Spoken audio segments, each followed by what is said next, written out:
Not all superheroes wears capes. Some wear wellies. Wellies.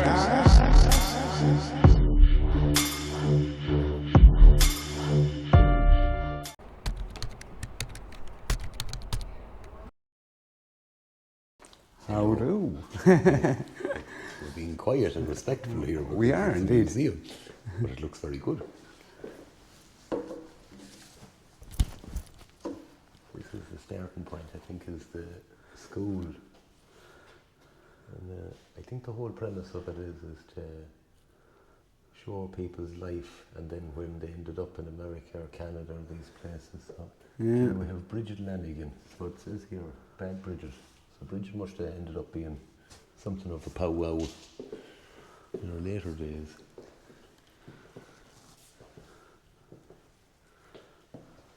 And to think that a lot of the cause of this was actually purposely done, you know? Oh yeah. I mean, that's... I think this is one though, an exhibit that is for the ladies. I think a woman would really enjoy seeing this, do you know? Like, it's interesting to us, but to a lady she would, Yeah. do you know?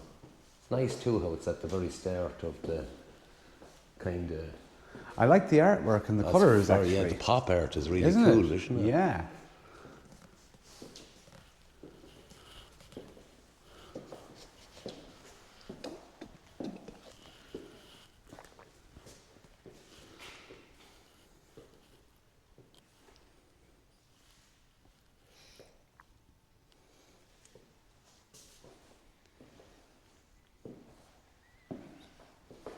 I think we come out here then.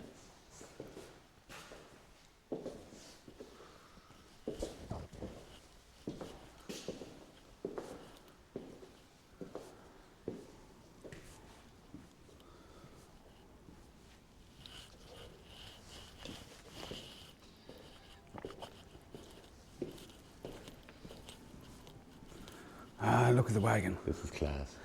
Huh? And this more than likely would have been pulled by either oxen or very heavy horses. So 12 weeks to cross the Atlantic to New Brunswick in Canada, and then 2 more weeks to sail south to Baltimore, and then they travel 200 miles in their new wagon. That is a hell of a journey. Yeah. It's got an interesting bow on it as well, doesn't it? It's not really... Say, people would underestimate how incredibly heavy that is. Yeah. Do you know? Now that's a clock. My God. 1904, that's clock made in America using big oak found near Trillick. County Tyrone was presented to the Ulster American Folk Park. You may as well read it a bit louder. And Yes, this clock made in America using bog oak found near Trillick, County Tyrone, was presented to the Ulster American Folk Park in memory of the Scott family. It's an incredible piece of furniture made. Isn't it? Well, and technology, yeah. This looks like a doctor's one. That's a wee bit fancier now. Yeah, what kind of timber is that now? That looks like... I don't know, but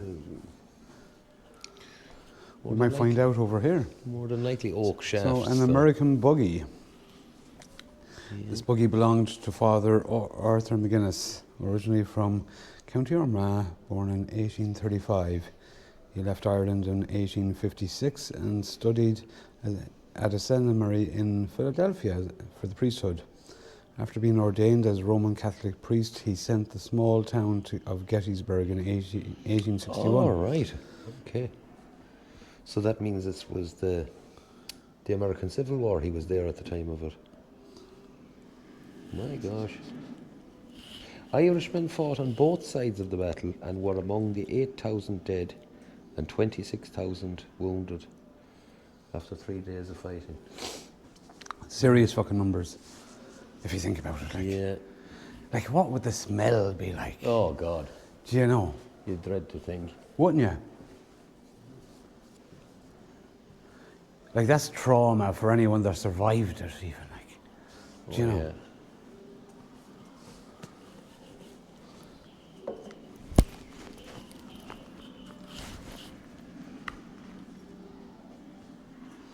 I think for everyone there, though, what you have to understand is we're giving you an idea of where you should visit. Yeah. There'll be some of you frustrated, well, why didn't you go through everything? We're kind of going to do a sweeping view. That's because it. we have 2 more places to be today as well. Well, look, yeah, the schedule is actually, it's really getting tight. And It is, yeah. we're meeting people. And I think that's the main thing. At the end of the day, it's about meeting people, having the conversations. And yeah, but still, it's nice to see these things. And it is, yeah. it's good that that it's preserved.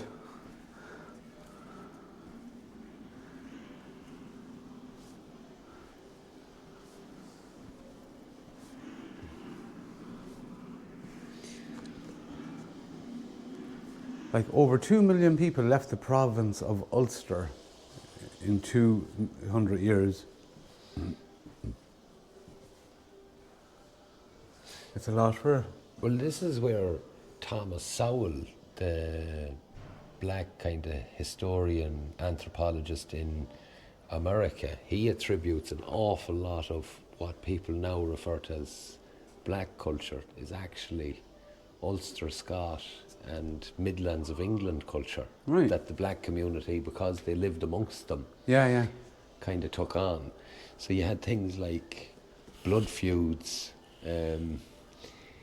an over-obsession with insult and stuff like that, and he reckons that comes from the white folk. Right. It's not actually black culture at all, that it's kind of... Yeah. Like, it's interesting. I'm not Yeah, saying it's it's a true. concept. It's, Yeah. But when you read the book, it's a very It makes convincing, sense. convincing concept.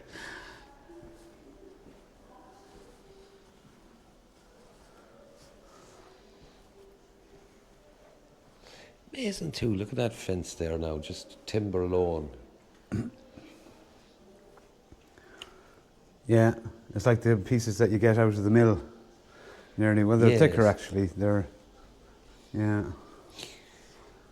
This is like the one thing I always love when you go to a museum.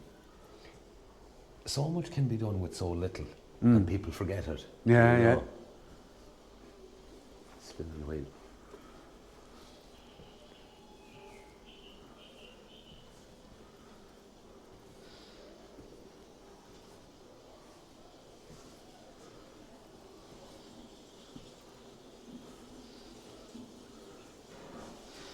So we're coming to the train station up here. Oh. What do you think these are? Original date stone? Oh, they're stones. I'd imagine there were stones over the top of a...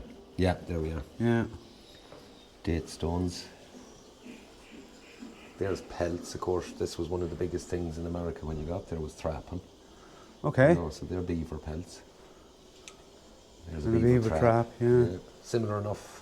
And this is probably something that the Irish done when they got there. This looks very much like the rat traps that were made in Ireland, only a bit Yeah. scaled up. So they just kind of used what they knew. Yeah. Here we have the train station.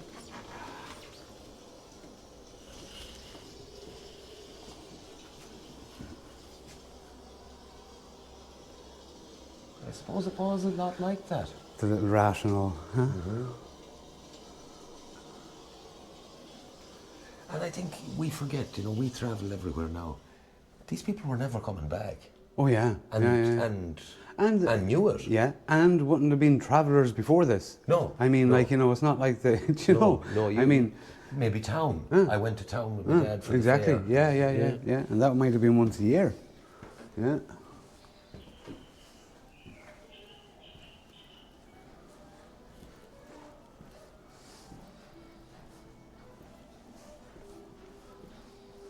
Survival and prosperity. Well, is that not a calling? Well, we'll get to that one. I think. Oh, we're following numbers, are we? All right. I think we have to go through the depression period first. It's all improvement after that. So it is. Well, we'll see. We'll Look go. at the fins. That's savage. Yeah. Wow. That is well done. So is that hazel then? That's hazel for definite. Yeah. Yeah.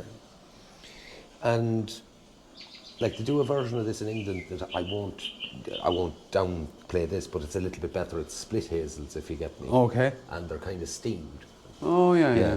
But this is, do you know, any man out there? Well, that's what they were doing there. Look at that. That's actually a nice now that's figurine. flax, I'd say. Oh, is it? I'd say so. Small holders of the later 18th century undertaking the unpleasant task of removing retted flax. Yeah. Flax was a huge crop in Ulster. It was used primarily for the military uniforms for the British and that. Oh, right. There's a lot of flax mills up here. Yeah. And again, it goes to show, do you know when you listen to people and they say, oh, that crop will never go, or that? Yeah. You know, at one stage, sheep's wool was I was very just, important. if you didn't say it, I was just about to make the like people same. forget that lamb is a relatively new product. Because wool was worth so much. You wouldn't kill a lamb. Yeah. It was really, the only thing you had was mutton. Yeah. It was a very old sheep that you killed, do you know? Yeah, and that's true. You only killed it when you thought she was going to die. That was it. Yeah.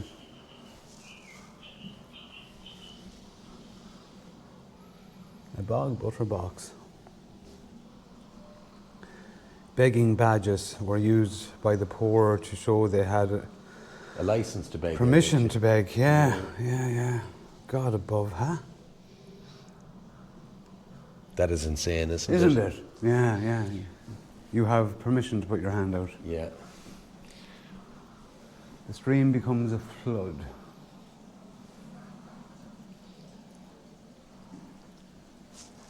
Hello. Hiya.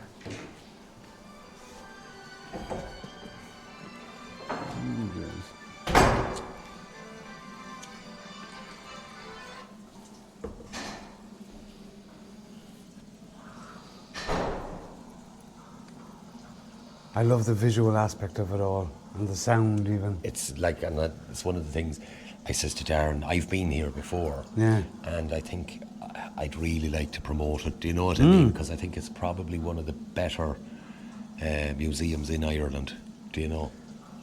It's very well done, and as I was telling you, one of the tour guides, the last, like our little girl has, do you know, she's non-verbal, she's beginning to speak now, thank God, but the tour guide was so pleasant to her. Yeah. She really involved her, and yeah, there's some fantastic tour guides here as well. Like what was that, 20 quid or something, or £20? It wasn't exactly a huge amount of money. No, it's cheap.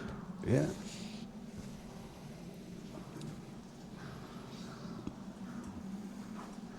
Famine ration cards, I'm telling you, we're going to see them back, man. I keep saying it.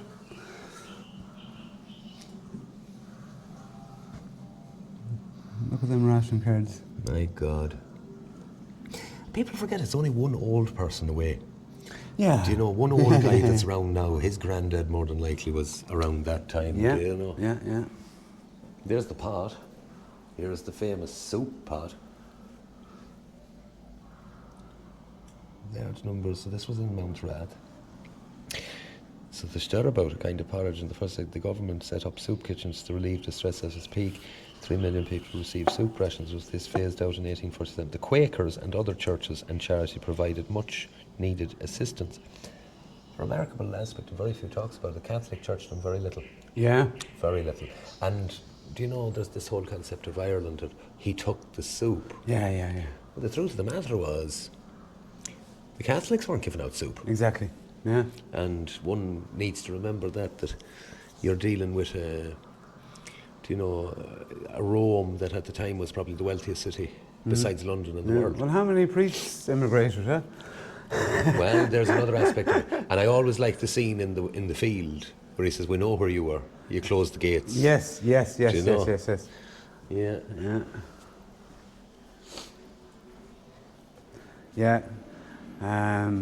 Yeah. He did a powerful speech in that, and at one point he described the juice of the grass coming down the lips, you know. Harris was a tremendous actor. Yeah.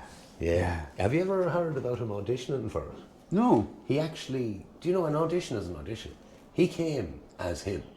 So the character you see in the field, that's how he landed to the audition. And he basically says, well, this is how I'm going to do it. No, this is me. Yeah. I am the one that came. Okay.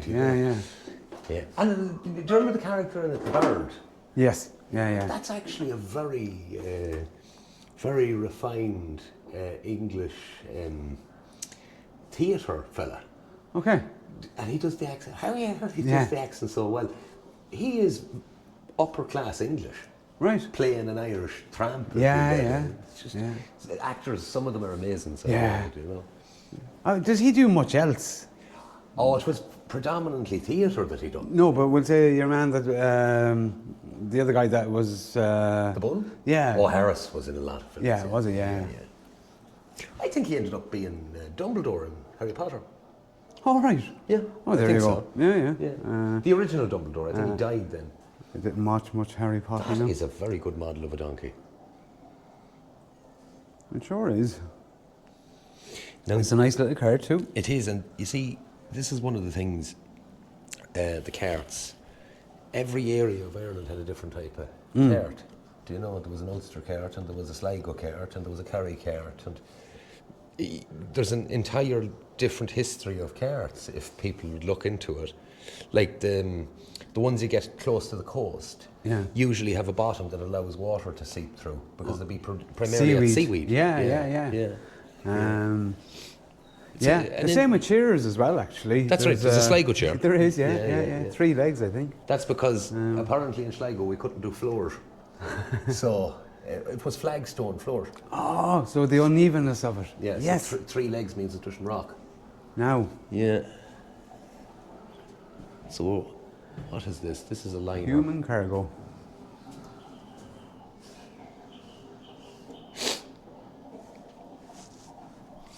You see, when we go out here, though, Darren, it's brilliant. So when you're outside, you'll come out of the inside area, and then you're in Ireland, and then you go through the Famine ship to get to America. Is this the ship here now? No. Right. Oh, no, it's full. You'll see it. Full ship, like. Oh, is it? Yeah. Oh, well. I like that now. That looks savage. And look at the silhouette then of the, what you call it, this big statue over there. What you call her? The Whore of Babylon. Liberty. The Whore of... Giving people a little bit of a clue there.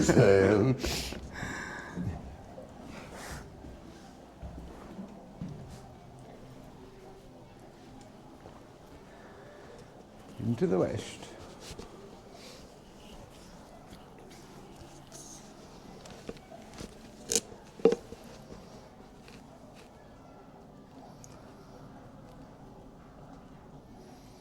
And there's all place names in America. So Derry, Los Angeles. Dungannon in Virginia, I'd imagine. And Tyrone is in Georgia. And Newry, SC, South Carolina, I'd say. Mountjoy, that'll be Pennsylvania. Yeah, same thing in Australia. Where my uncle lives, you have to go through Tullamore to get to it. Mad, isn't it? Yeah. Yeah.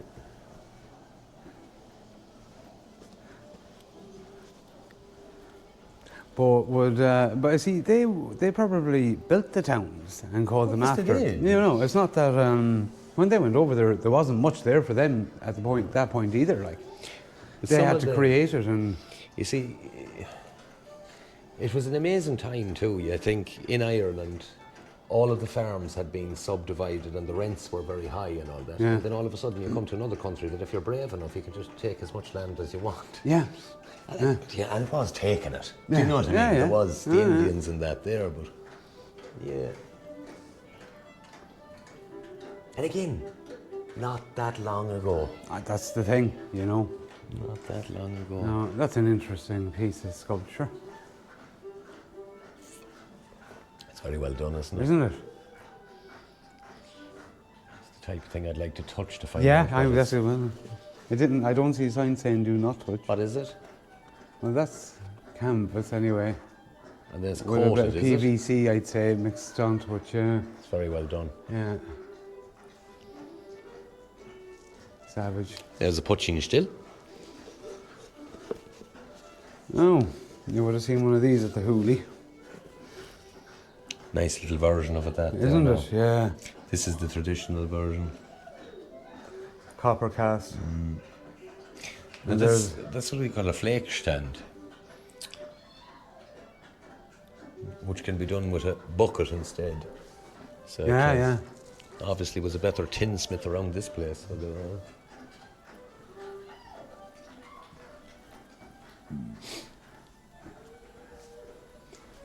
We have Grizzly Adams here, the beaver.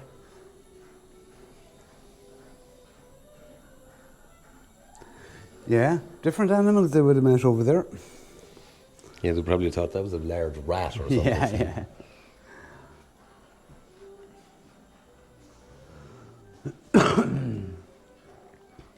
Whiskey played an important part in the lives of many Ulster backcountry settlers, according to an old Appalachian saying, when English settlers arrived, they built a house, the Germans a barn, and the Scot-Irish a distillery.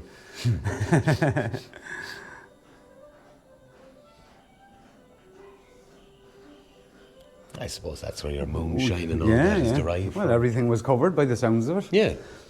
Yeah, let them build the house in there. Yeah. But has anyone contemplated a piss up? This is all good and well. This is one I remember, Darren, here, is the lodgings. Quite literally, any place in New York that was available. So if you have here 10 cents a night. Oh, yeah. And it's literally like a coal bunker. So I always remember this, it's so well done. Look at that. And you can hear the coffin. And you can actually, now you mightn't hear it on the mics there, but you can actually hear chesty breathing, as if like there's fluid on the lungs. It's very well done. It is like extremely well done.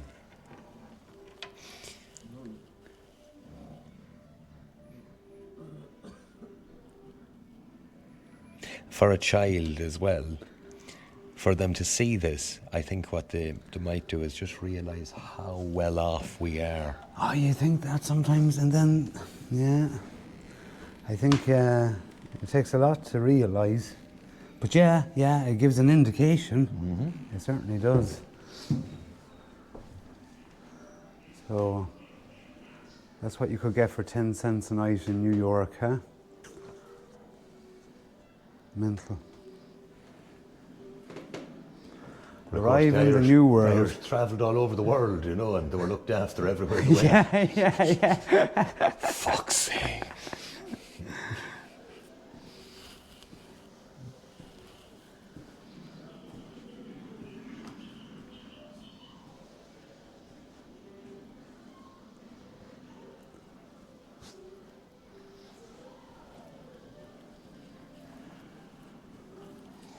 So now we go out.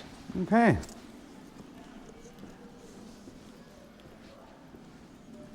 I love it here.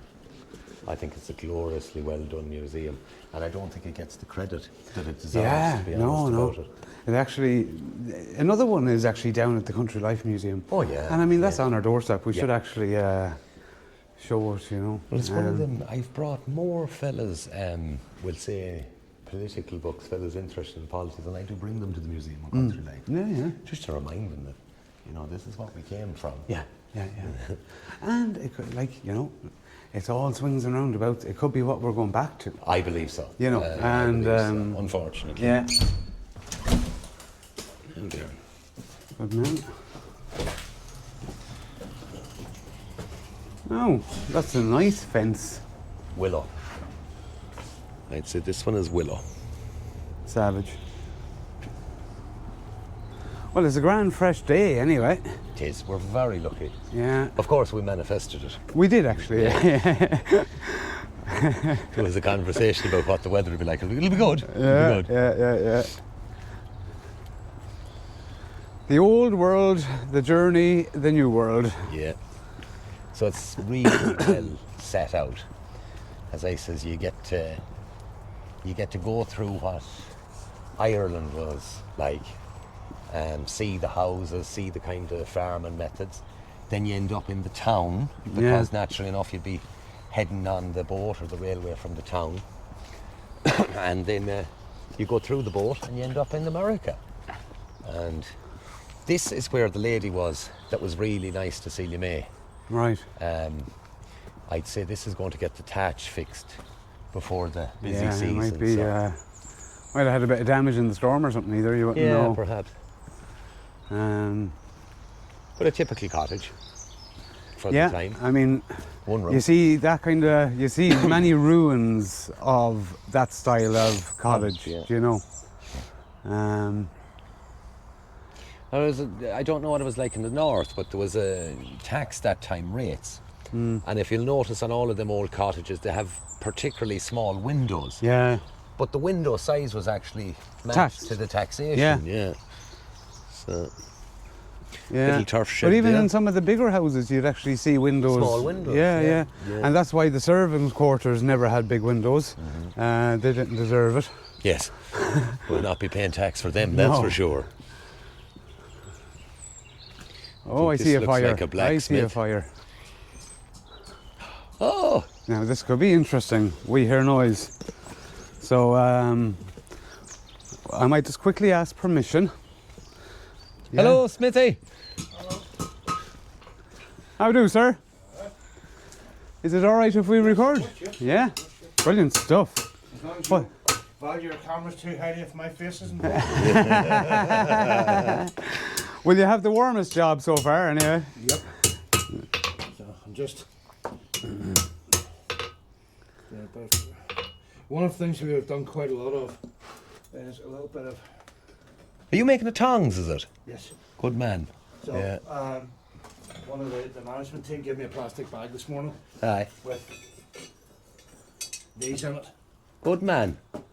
So this one is obviously broken off. Aye. So I'm just in the process of making a new. Class. Ah, brilliant. Look at that. Absolutely class. A Yeah. little bit of adjustment, but it should be okay. Shouldn't be too bad. Is your bellows still working? That one still Yes, works? uh-huh, My yes. God. Yeah. It's my only way of heating material. That's where the bellows. So they're still. Good man. Yeah, I do a little bit of it at home, Right. but I have it's a blower off bouncy castle thing, Yes. and I can adjust the speed on it. Yes. This see the this weight, bellows was just too much to make up, so it was. Well, they're not easy got anymore. No, they're not. They're not easy got. You will find them every now and again. Yeah. I'll tell you where one was looking at it. It's upright standing, and Yes. then rings of wood. Yes. Yeah, it's a right good bellows, so That's it is. called a concertina. bellows. That's right, yeah. But I have to get it re-leathered or something, Yes. so I do, yeah. Yeah. It's one of the things. It's where a lot of people, or where an awful lot of them get into a bad state of repair is that, and it's one of the things I actually, if I'm leaving here, if I'm not working here for a few days, Yeah. what I'll actually do is you'll see there's a hook on the chain there, Yes. and what I'll actually do is I'll pump them up so the hook can't stay under that staple, and that stretches the leather out, Okay. because that's what kills them. Okay. Is the leather Creasing. compressed, being creased, and then it dries out. Yeah. It just cracks. Yeah. And then you need re-leathered. Yeah. Yeah. So actually, if I'm leaving here for a few days, or if I'm taking a few days off, then You'll stretch her. I'll keep that stretched out, and that means then that it just prolongs the life of it. I also have, and it's actually oil that you put on to saddles and bridles, Yeah. and I'd rub that on it every now and again. Yeah. Saddle wax or that. Just- Yeah. It's all about Soaks maintenance. into it, Maintenance, and then, yeah. it's just, What coal then? That's slack, is it? that's just ordinary coal. Okay. It's ordinary household coal. Okay. So it's called singles, so quite Yeah. fine stuff. Slack has too much dust on it. All right. Just clogs the fire up. Okay. Right. That's maybe I'm going wrong with that. But it's one of those things they say it's hard if you're in the south. Yeah. It's hard to get proper coal. Oh, it is. Oh, aye, yeah. It's almost impossible. We know. We know. Well, Grandad always it was kind of a mixture of the turf and slack, if you get me. Yeah. And look at it works, but as you just says, it does be kind of clogged at times. So You can make it work. Now, one of the things you may struggle to do if you're using that particular mix is weld in the fire. Yeah, fire weld. Oh. You're not really gonna Hit that the temperature. temperatures. Yeah. If you're using mild steel, you're okay. Yeah. Because mild steel welds at about 1385-ish Yeah. Celsius. Yeah. If you're working with wrought iron, you may struggle. Yeah. Because wrought iron's about 1450, 1480. Okay. You know, and it sounds silly, 100 degrees Yeah. difference, but when you're trying to get it up to that, Yeah. it is, I was doing a lot of them pokers to, Yes. do you know, the kind of scroll work and twists and stuff Yes, like yeah, that. that's- But I'm by some no of these- means. some Yeah. of these zig type of thing. Yeah. So a lot of this here a lot of this is here because in the 80s and 90s, school kids were allowed to come in here and make pokers. under All right. supervision. Wow. So, When did that stop? And why did that stop? health and safety? Yeah, for early sure. You know why 90s that's probably. My God. But you know, up until about 30 years ago, so these were the ones that the guy had made to sort of show the kids Yeah. what to do. But your child would never forget that. Do you know, it'd be the best thing ever to do that. I get right? people in here and they were doing this and they still have them, Yes. Yeah. or their mom has them, or Yeah, you know, yeah. so that you know. But no, it's one of the things I call it my I'll get around to it pile, Yes. and it's where I get my that long chain, for example. The Yes. links for that long chain are the straight parts of the pokers. Oh, very cool. So you're using the old pokers to make the new chain out? Yeah. Well, talk about a chain that'll be... And you know, and then the round link poker, or that's the rings off the top of the pokers. Now, that's gorgeous work there. Can you That's see? it, yes. That is gorgeous work. That's me playing around. Yeah, but by God, you're talented. My God, that That's is my, well my done. take on. It's only part of it. In Viking and Saxon houses, Aye. their fires were flat on the floor. Yes. They're not on the fireplace the way we would know it today. Okay. And you had this hanging from the ceiling, from the ridge beam. So it From the hung down, pots? yes, Fuck. with a hook on each end.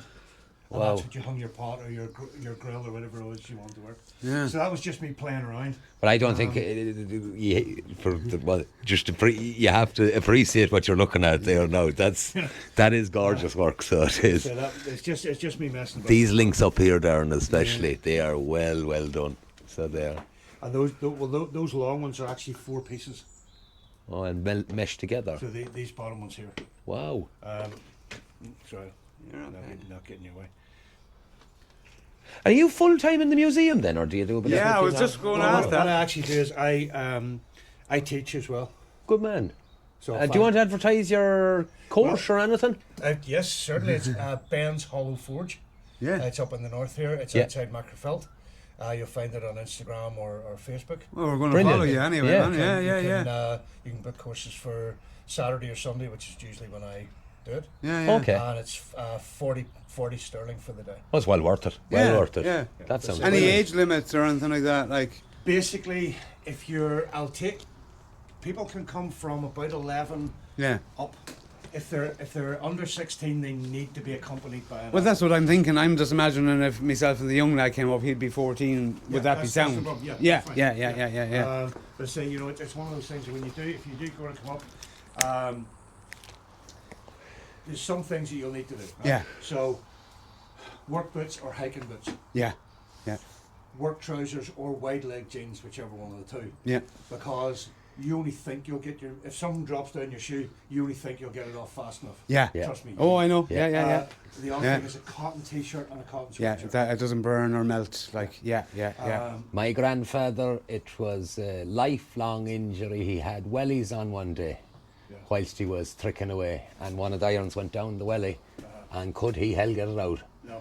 You'll think you'll take a welly off quick, but when your foot is being burnt, Yeah. and then when you put the And pressure the panic on of it. Yeah. Well, I actually wear these are leather sole and steel nail. They're hobnail shoes.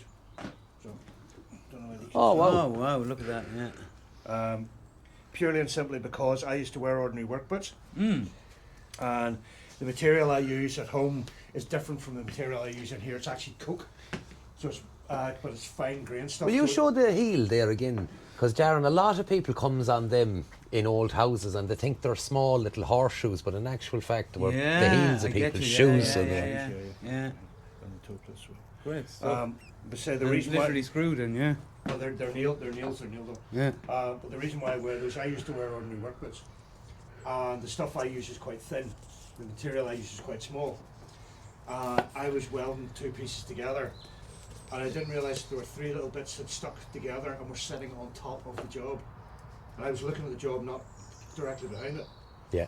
And you don't have very long. You have about, if you're working with that sort of 10, 12 mil stuff, you have about a second and a half of useful heat. So you have to really, move. Yeah, get it to the anvil, yeah. I lifted it out of the forge, turned round, set it on. As I set it on, 3 pieces fell off. I stepped forward and they went up through the sole of the boot. Oh! I have basically a shamrock print on the ball with this burn scar. Yeah. You're marked. It took about 3 months to heal up. At least it was a shamrock, anyway. It just seemed to turn out. That's that. So I say to people, if you're wearing these were really old safety boots. Most modern safety boots, what you'll actually find is there's actually a steel plate In between, built into the sole. Yeah. So if it does catch, now the other thing about it is when it's rubber, you'll smell it. Yeah. You'll smell it. Yeah. And there's a thing there as well, the steeping pool. Down our way, that was known as the cure for warts or Yes, that. that's what it is. Yes, Yeah. and I get people in here all the time. I'm asking for. To dip their hand in it. I give them a little bottle of water. Oh, that's a great idea. So, and they're welcome to take it. Yeah. Yeah. No problem, Yeah. Because I think it's to do with iron oxide, isn't it? I think I can get a there's smoke off several the reasons. I think it's the minerals in the Can I get a coal. smoke on it? Go for it. The minerals in the coal, the fact that the iron's on there, and whenever you put that into the water, it just disperses it all. But also the fact that the water's slightly stagnant, it doesn't go anywhere. Yeah. Yeah. I think there has to be a A combination of mix. those. Yeah. I'm also not sure, but I think that's sort of what it is. But it's remarkable all them cures that was in it that are Yeah. slowly kind of disappearing as Well, well. we had a cure for migraines as well. What was that? So the person with the migraine came and put one of their temples on the corner of the anvil, Yes. and we carefully rested the hammer on the other temple. Okay. Just set it there for a minute or two. Really? My God. I haven't heard that now. Yeah. I've looked into a lot of cures and I've never heard of that, yeah. That is fierce, interesting. And I thought I was Would about it be to the say metal? Do you... I think it's I don't think it's anything to do with magnetism or anything like that. I think it's very, very simply that the anvil's cold and the hammer face is cold, yes. and there's a little bit of pressure applied by the weight of the hammerhead. Yeah. I wonder if it's to do with grounding at all. Do you know? They're big into this. I don't know now. I had a lady in here. She was she was in her 20s. There were 30 people in here one day. She was in with her 2 friends, and I was talking about this, and her friends pushed her forward because she had had a migraine the day before. Yeah. And she was saying to me that the way they were, I don't get them, so I don't know. What she said was that you're crippled for one day, Yeah. and then you have what she called the after headache, which is a headache that lasts for about 3 days. Yeah. It's almost like a hangover headache. Yeah. And she was in the middle of that. And she was a really, really good sport. She came along, stepped forward in front of all these people, set her head down. I set the hammer on, left it a couple of minutes, and I said, right, that's you, She walked away, she went back. And I was still talking to the people, and she turned around and said that her headache had disappeared. Wow. And what she said was while her head was cold, she had no headache. It's as her head warmed up again that the pain started to come back. Okay. Can I see your hammer? Because that's a unique. Have you made this yourself? Yeah. I actually didn't. I got a guy in Australia to make me that. That's very well done.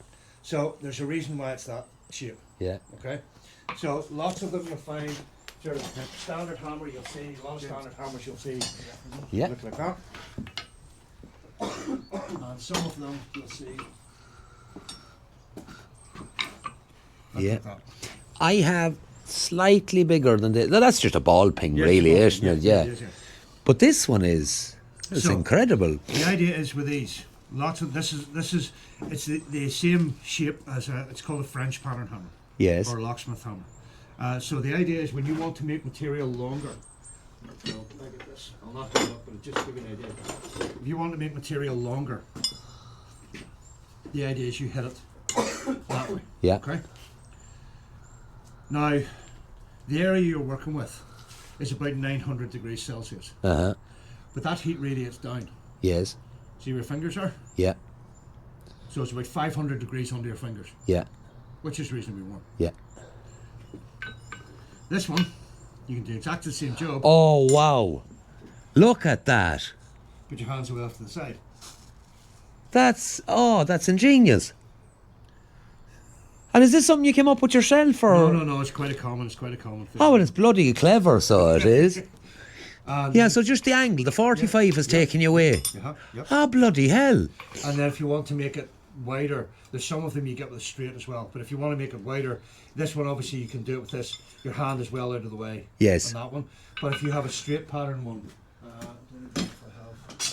so say that was your straight pin one. You're facing the same issue. Is your hands directly under, directly above where the heat is. So who's this guy in Australia? It's a guy. The name of the company is Whip Mountain Ironworks. Whip Mountain Ironworks. We'll get a link to them. So we will. It's a guy called Seth Wood. But it's Whip. So again, if you're working, trying to widen it out, again you're working along here, and you're well out of the way of any. But it's really only a blacksmith that had come up with that, isn't it? I think it's one of those things that you. If you're doing it every day. If you're doing it, you came come up across with the it. solution. Yeah. But I mean, we made. At one point, we were known as the king of crafts because we didn't just make our tools. We made everybody. That's right, yeah. Stonemasons, joiners, leather workers, cabinet makers, even down to tailors. We made the shears and the needles and things. It was one of the trades that even years ago most countries would never conscript. They would never send them into battle. They were too precious. They were too valuable. Yes. That was one of the things. If you wanted your son never to be killed in war, make him a blacksmith. Oh, go away. Yeah. I'll give you that. Yeah. And you just run through it because we're going to tip on. Yeah. Go through the course again because. So it's my classes. It's Ben's Hollow Forge. Yeah. It's just outside Macrofelt. The classes are running every other Saturday and Sunday. Yes. And I'm on Instagram and Facebook. And what I'll do is I'll actually post the dates a couple of weeks before. Yeah. Good stuff. It's £40 for the day. The classes start at 10 o'clock in the morning and they run to any time up to about 3:30 in the afternoon. Brilliant. Because I think I can speak for both of us. It's not a nostalgic thing anymore. No, it's actually, necessity, it's something I feel, and James will feel that it's actually going to come back, and it's going to be necessary. And trades like this, they've disappeared from the streets. There's and I actually just finished. They only left yesterday. There's a thing called the All Ireland Heritage Skills Course. Okay. And it's run by the King's Foundation over in Dumfries. Okay. So it's King Charles's sort of foundation. Right. And the idea with these guys is you pick tradespeople who have spent 5 or 6 or 7 years in their trade. You then take them and sort of tweak their skills or adjust their skills to be able to work on heritage work. Yes. Because the skills you have as a modern builder aren't necessarily the same as you would need for heritage work. So, for example, lime plaster, lime mortar, how to work with lead if you're working with iron and stone work. Yes. So this course is a year-long course, and it's bursaried by the King's Foundation, so you're paid to go on this course. Okay. And it gives you a qualification at the end in conservation and restoration work. That's actually very worthwhile. Yeah. So That's very worthwhile. There's one for England as well, but there's an all, and it is all Ireland. Yeah. Okay. Yeah. You go to and you do what's called materials weeks. Yeah. So 1 week the students will go and learn about stonemasonry. Another week they'll go and learn about timber framing. The next week they'll go and learn about lime plasters and lime mortars. Yeah. So where Another would the important one, person access information on this? If you go onto the King's Foundation's Instagram or website or whatever. go on to the King's Foundation and you will actually find information on it. If you give me a second, I have a flyer from a couple of years ago. It's just if you know anybody who would be sort of interested in doing it. Now you do have to have, like I say, you do have to have a portfolio of work. Yes. And that's sort of the information. Well, Ben, thank you very much. So I said it's honestly, I was taking the students for the materials week. It was an Iron Materials Week this week. Yeah. So I said it was just giving them an idea. A lot of them, there was a couple of decorative artists who were sign writers and things like that. Yeah. Because, believe it or not, shop signs and shop fronts are considered to be in danger. I well believe I believe that. Yeah. So anybody can do that. But say that's it's just a little, give you a little info on that course there. Thank you very much, Ben. Thank you Have a very lovely much, day. Ben. Fair play to you. Thank you. You're a legend. What a lovely man. Absolutely. Well, that was like a little gift. In the Oh, midst wow. of it. What a lovely Now, looking man. at these outside, I tell you.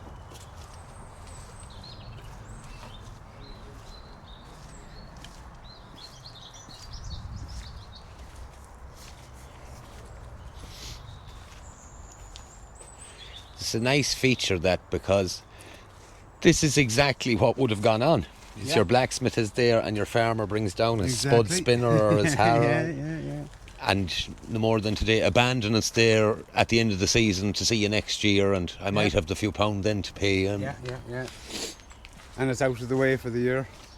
what an incredibly nice man. Very nice. Yeah. That was a gift there now. I hope the audio is good on that, because I'll bring it up anyway. I Yeah. was watching it. It should be loud enough for me to increase it. God, what a pity that course is ran by the feckin' Royals. Well, it's typical. Ah. But you see, they're the ones that know that these are the skills. to Yes, actually- that's it, yeah. They have the time to remember what's precious. Yeah. Because I was thinking of that. I'd love to do the... An old schoolhouse. Aye, but I'd say... I think the kids are in yeah, there, the children so is we'll in there. leave We'll them. leave them alone. But when you're here with your own kids... Yeah. What's it called? Because I was thinking, do you know, for the whole carpentry, the cart making and stuff like that, it would be Yeah. interesting. Because you have a bit of a project to do down there yourself with the... Well, I have the gypsy wagon to do now, yeah.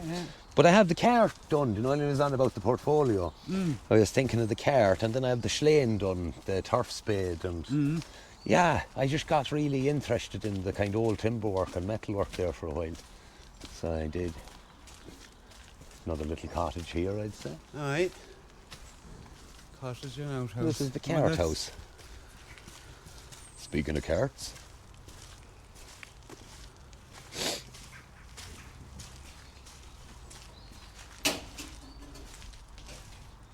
Two lovely horse carts. Very nice.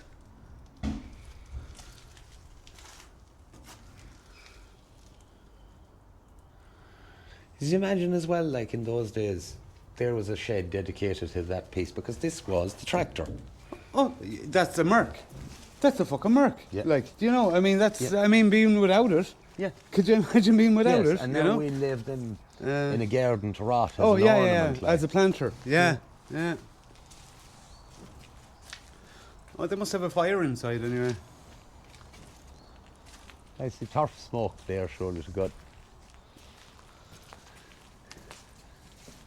Hello. Hello, ma'am. How are you? How are you? Come in, she says. Oh. We will. The kettle might be on. There we are. Oh, look at the half door. Yeah. Oh, look at this. Close that for a minute, because that's an interesting one. Oh, so it's two doors. Oh, that was the half that's door. the way to do it. Yeah. So you have your full door. Full door and your half door outside it. Ah. Yeah. Well, now you know something. That's- Let the air in and don't let the poultry out. Yeah. Huh? Yeah. I love that little window. Look Oh, at this. I tell you what. This woman has the breakfast on. How are you? Hello. Hi, You have a beautiful home. have you been here before? But I wasn't in this cottage, I don't think. So I wasn't. There was the one up beside the Blacksmiths. Weavers? Yes, yeah. Weavers? Yeah, I was there before, so I was. Anybody in? No. No. Just yourself this morning now. You have the breakfast on. Good woman. This is the Weavers' cottage. Yeah. Original, So it was actually. Yeah. It was, yeah? Okay. built in 1797. Wow, yeah. We brought it from County Monaghan Good woman. Yeah. Can we see your dresser out Whole here? Of the Hughes family who were linen weavers. Oh, very good. That's what you want. Can we see your dresser out here? Because I think it'll be interesting for the people at home to see. That is an old style dresser. Yeah, and look at the floor, the old Flagstones. That. Yeah. Yeah. Oh, look at the crane. Very good. And feel the heat off that. There's great heat out there. Isn't there? Yeah. I wonder if this on now. And this is for the toast, I imagine, is it? Yeah. Good woman. Yeah. And They emigrated.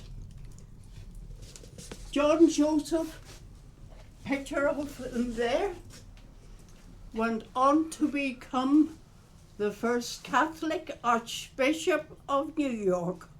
Wow. Yeah, So this was his house originally. yeah. Well, that's my God, what a piece Six of history. children. And did they all immigrated? They all emigrated in stages. Yeah.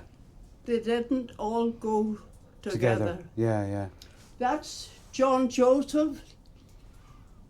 And that's He the laid the cornerstone for St. Patrick's Cathedral. In Never New York. saw it finished.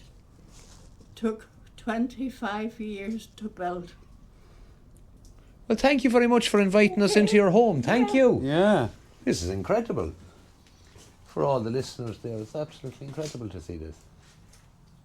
That is the only original earthen floor in the park. This here. Okay. Yeah. So when you say earthen floor, it's not stone that. It's clay. That's All clay. the others, except for the Campbell, would have been earthen. Earthen floors. Yeah. Okay. Damp. Damp. Yeah. Okay. So the flagstone was an improvement on it. Yes. Well, thank you very much. Okay. Thank you. so much. You're getting to school now. Yeah. Thank you. What a lovely woman. Yeah. Well, this is a fabulous spot now. Oh, it's brilliant. I told you that. Absolutely. Look at that. What do you reckon that stone there, is that for grinding? Yeah, flour. Flour But and stuff. that would have been a mill one. Yeah. Yeah. Because of the square, is it? No, just with the size of it. Oh, yeah. Yeah. Well, The you're not ones turning it by there, hand. the small kind of homesteady ones, are about that size. And Yeah. that's where you're saying, we've been that way, we're just heading there now. Yeah. Thank you very much. That's where you're saying the daily grind came out of. Yes. Because you were grinding your daily flour. didn't you? Yeah.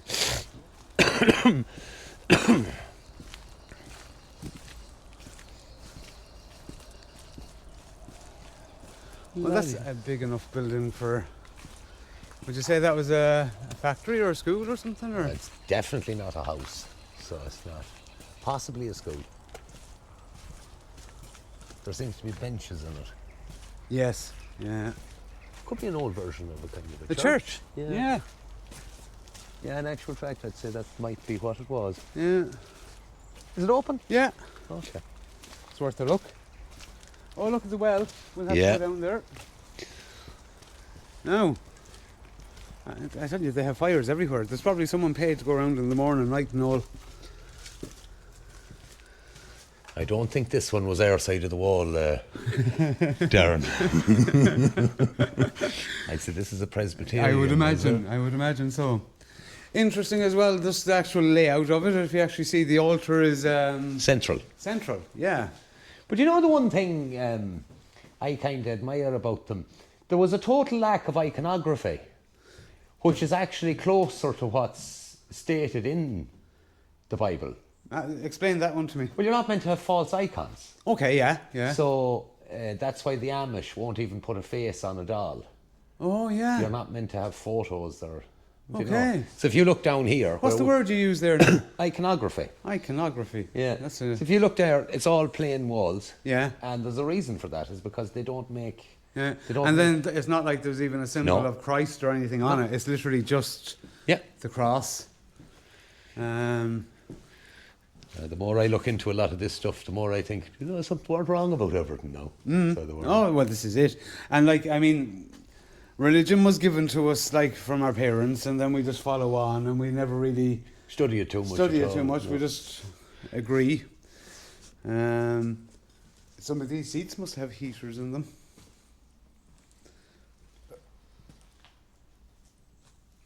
Look at that roof detail.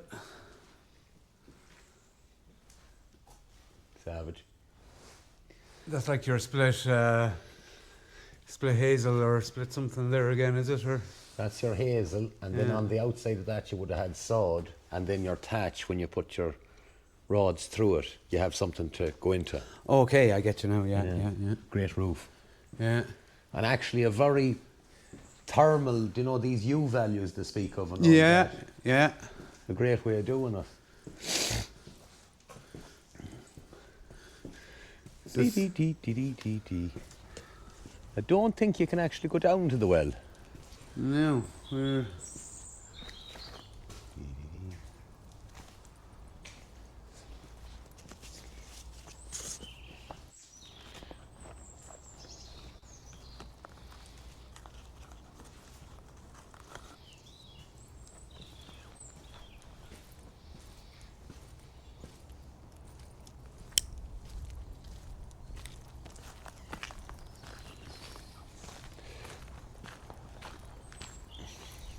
Hello, Darren.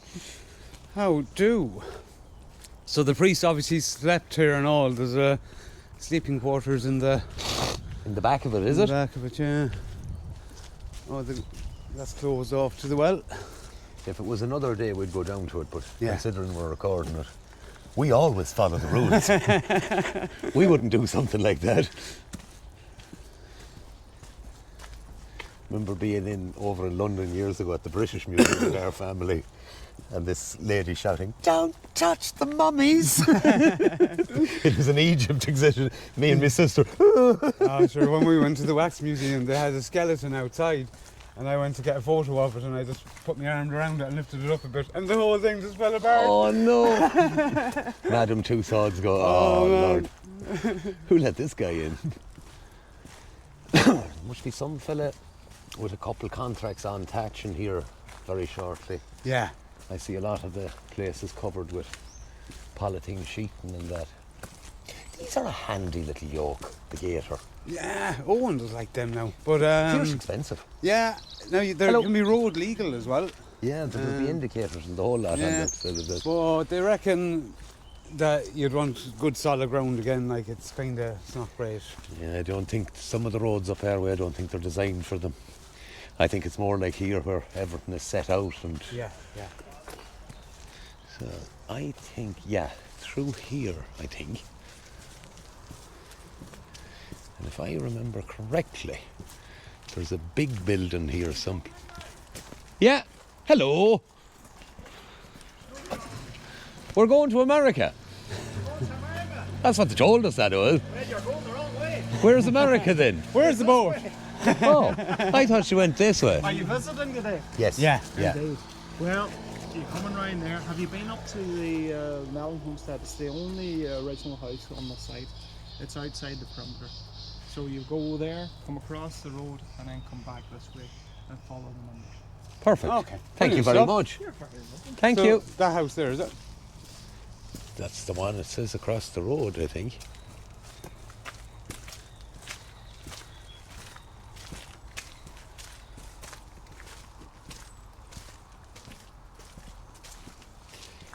They're all very friendly staff, aren't they? Yeah. Oh, Mellon house there. Dee. I wonder, can you get into this little cottage or is it closed? There we are, we got lost on the ways to America.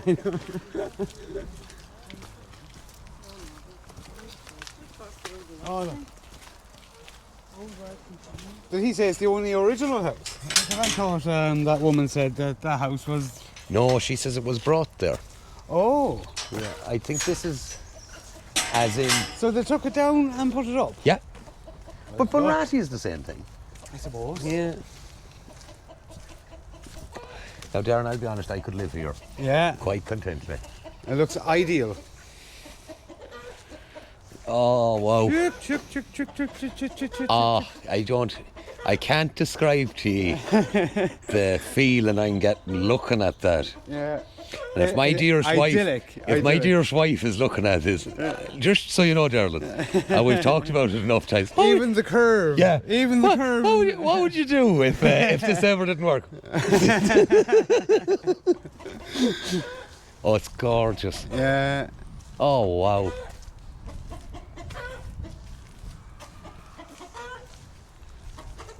Oh, look at that. And even that stonework there. Paradise. Isn't it? Absolute Just the way it's paradise. done.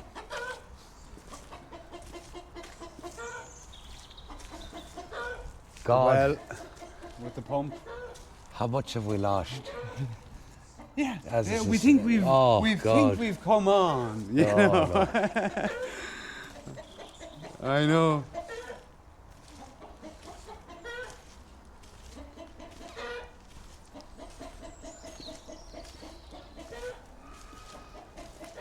Now, that's an interesting way of doing the film. Well, that was it. That when we were looking at the other fence, and you were on a different style of fence in the UK, I was thinking of that one actually. You can Nice. get a little drill bit. You put it onto the drill. Yes. And Twist them. yeah, and literally just twist 3 or 4 times, add another one, twist 3 or 4 times.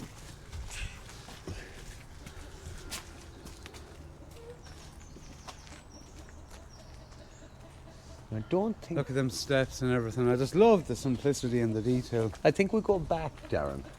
Oh, look, will we go up them steps? Oh, why not? Ah, number 7. Lucky Are number we following 7. number 7? I don't know. What number are we on? I'll tell you, that's a good idea with the wire. To keep you from Oh, slipping. no, it's definitely something.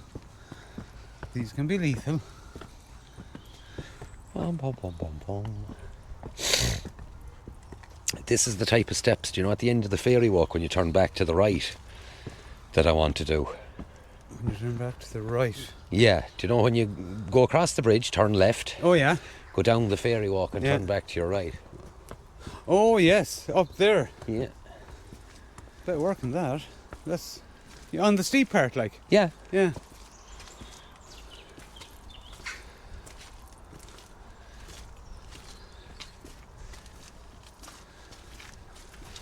What do we have here? Is this a well? I think so. On top, like this. It's Or is nearly it- like oh, it's a shepherd sundial. hut. It's a sundial. Oh. My word. President Wilson's house. Durgalt. Printing press Strabane. So we're going to tag this museum in this. So we are. Yeah, because It's they've class. been nothing but wonderful. Oh, it's class. They have been nothing but wonderful. They always are, and they're such nice people. Yeah, So yeah.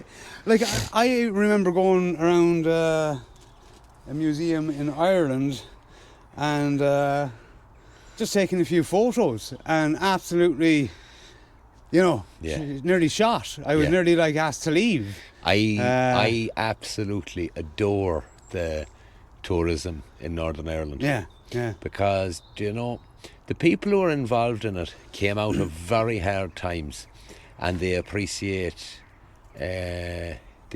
what's going on, a bit of moving forward, and tourists coming to the area. For a long, you have to remember, like even where we are now, for a long time people didn't want to come here. That is true, actually. You And know. not no, you're not going back far. No. You You're know, in going my back time, like 90s. yeah. Do you know? So I just think they have this essence of we've moved on from all of that, and we're, do you know, yeah. really, really.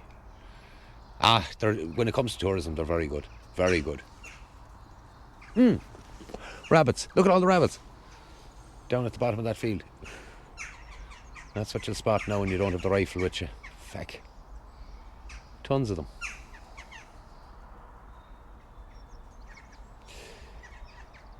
It's beautiful, all right. Imagine that now on a summer's day. Yeah.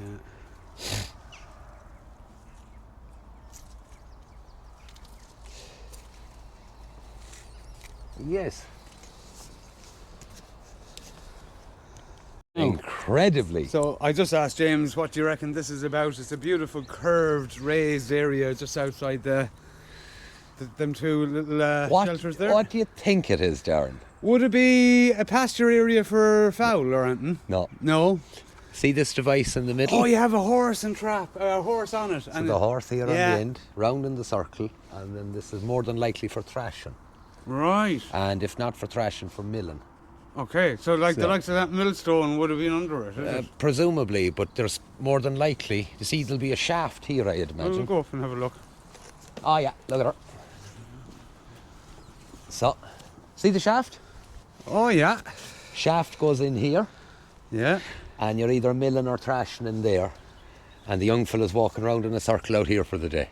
Oh, it wouldn't even be a donkey or anything. Oh no, he'd be leading the animal. Oh, yeah, yeah. So round. So he goes round in the circle, Yeah.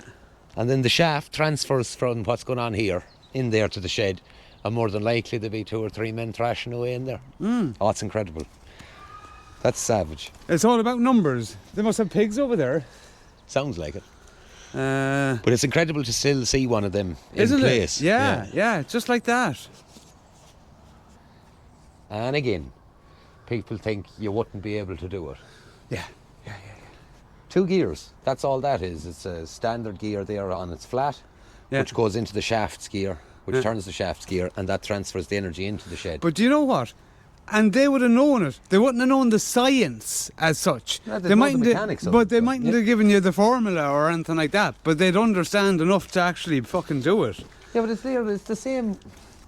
Do you know when you get to bacon or whiskey making or that, and people says, well, give me the measurement, and sure, all these old people just, it's just my hand. Yeah. And then I check taste. And Yeah. Do you know? Yeah. That's we were talking to my mum to do a bacon class free on the Patreon. And her thing is, well, sure, I don't know the measures of anything. It's just a handful of this and a pinch of that. Yeah. Hello. How are you?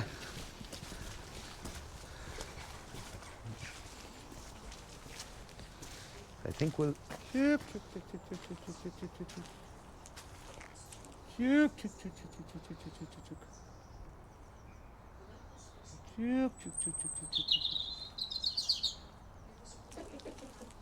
Van down, we'll go to America. Got the vote.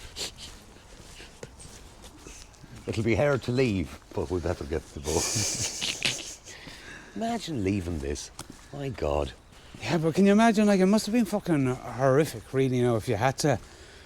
Oh, it was hard work. Yeah. That's and the other side of it too. You have to remember is it's all right being nostalgic looking at it, but Yeah. some people were dependent on living. Do you Yeah. know? You couldn't just one day when things got rough go, oh, sure, I'll just go to Aldi. Yeah. Do you know? This was your life.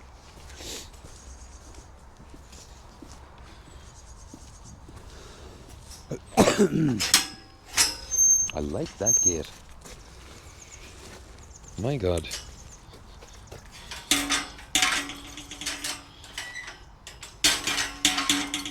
What a nice gate. Yeah, and nice and light. Are we in there? No, but they're both closed. I seen there was a group coming out of it just as we were going in who looked a little bit disenfranchised with it being closed. It'll be open in there's lights there though. Yeah. There might be another way in the other way. Yeah. There's a gate here. The gate is there. Pardon me.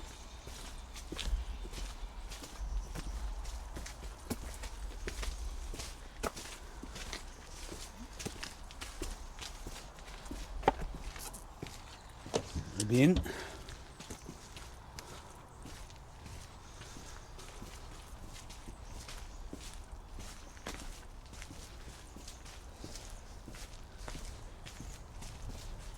Was the door open?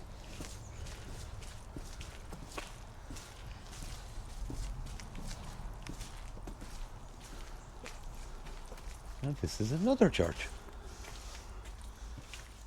Oh.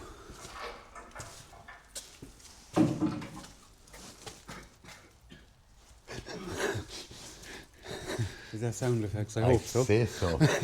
I hope so. Oh, it is.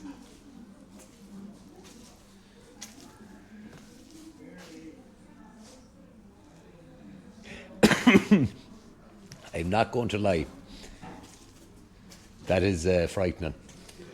Look at the collection boxes. No, the Oh, the the empty- sound. Yeah, I don't know if you hear it, but it's an empty building, but they have recordings going. Peep, there you are. There's more of it. Do you want to do a... No. No. Are you sure? No. I can see you up there now. Hell, that's where you're. That's where you'll all end up.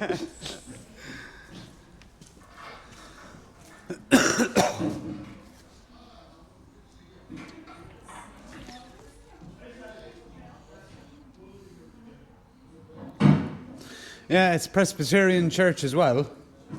And they're from the Presbyterian church in Moville, and that's from Mountjoy. Oh, very good. Yeah. I got very bad juju when I came in here. So I did. Did you? Yeah. Do you know the noises? Yeah. And an empty building. Don't like that. So I don't. I know it adds to the whole sensory thing of it, but I don't know.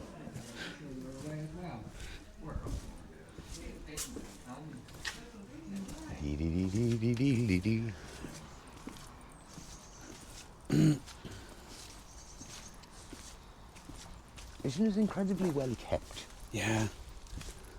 It would have been some feat to take all these from around the place and Oh, actually yeah. rebuild them as well. Like, it's quite unusual, really.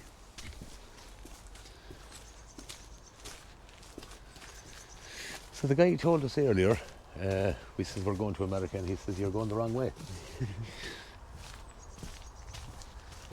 There's another big stone. another cottage, is it? We I don't wanted think that we, one. we don't think we were in here. No, I can see if anyone's home. Hello. This Wilson's there. And the fire is on. In the settle bed. Yeah.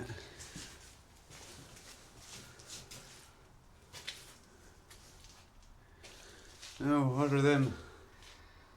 I'd imagine they're looms of Wool for drying. So there'd more than likely be some weaving or something going on here.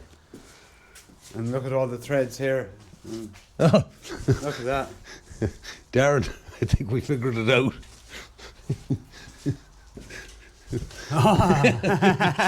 What gave it away? It is a bit of What a gave it giveaway. Yeah.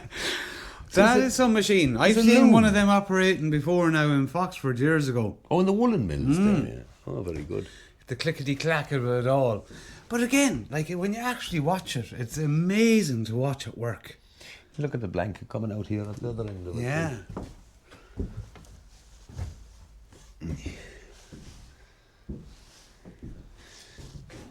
It's brilliant.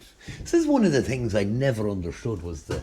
Size of the doors. Was it just people were smaller? You do wonder. Presumably. They say that, but Because there, look, that is low. yeah. You take a picture there then. Now, I'm not overly tall. I'm just 6, like. But is it just that there was no standard? I don't know. Yeah. I genuinely don't know. Or see, this is actually. I wonder if we go out now. Is this a different? See you might have a different part of the building altogether. Oh, You there know, could be an upstairs or something. like this is it could be an extension as such. Ah, But no, what- look at what here. was that? What was the idea of the height of them bedboards as well? Like, I presume there were bunk beds beforehand. do you think? Yeah. Yeah. Yeah. Maybe they didn't want looking at each other. It could be just Possibly, privacy. It yeah. could be just privacy. It might have been just a blanket on the front of it or something. Yeah. No, look at this is in the main part of the cottage here as well, and it's another tiny little door. Oh, you wouldn't like being drunk around here. Yeah. Oh. But even on the Owen shed at home, like the doors are actually, you'd bang your head if you didn't stoop. You're right about that room, it looks like an add-on. That's an add-on anyway. I'm sure they went on board Planola and... And what? Look at that. That's their drainage. That's what that is.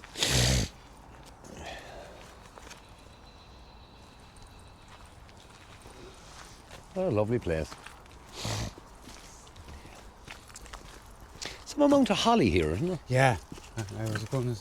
I spotted that before, but I'm seeing a lot of it on a lot of trails and stuff that we're walking. over the last while. Look at the little fairy door. Lovely.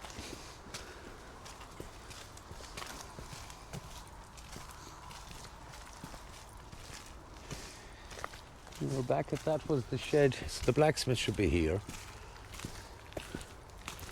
Right, we need to do some figuring out here now. The journey, the new world.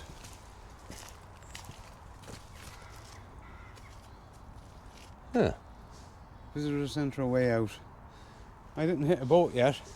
I wonder is a... Oh no, this is a different building altogether, is it? Yeah. No, look, it closed for lunch. Oh, He yeah. puts round his gates. Very good. Right. New World. It must be this ways. That's what we done wrong. We went that way, didn't we? That's that school there, is it? Yeah. So it's this way, Darren. I think. Aye. I'll turn this off. No. So we went up that way. Yeah. So we should be going this Now, were way. we in that school? Will you have a quick look? Well, there was children in it the last time. Yeah, We so could- there's no one in it by the sounds of it now.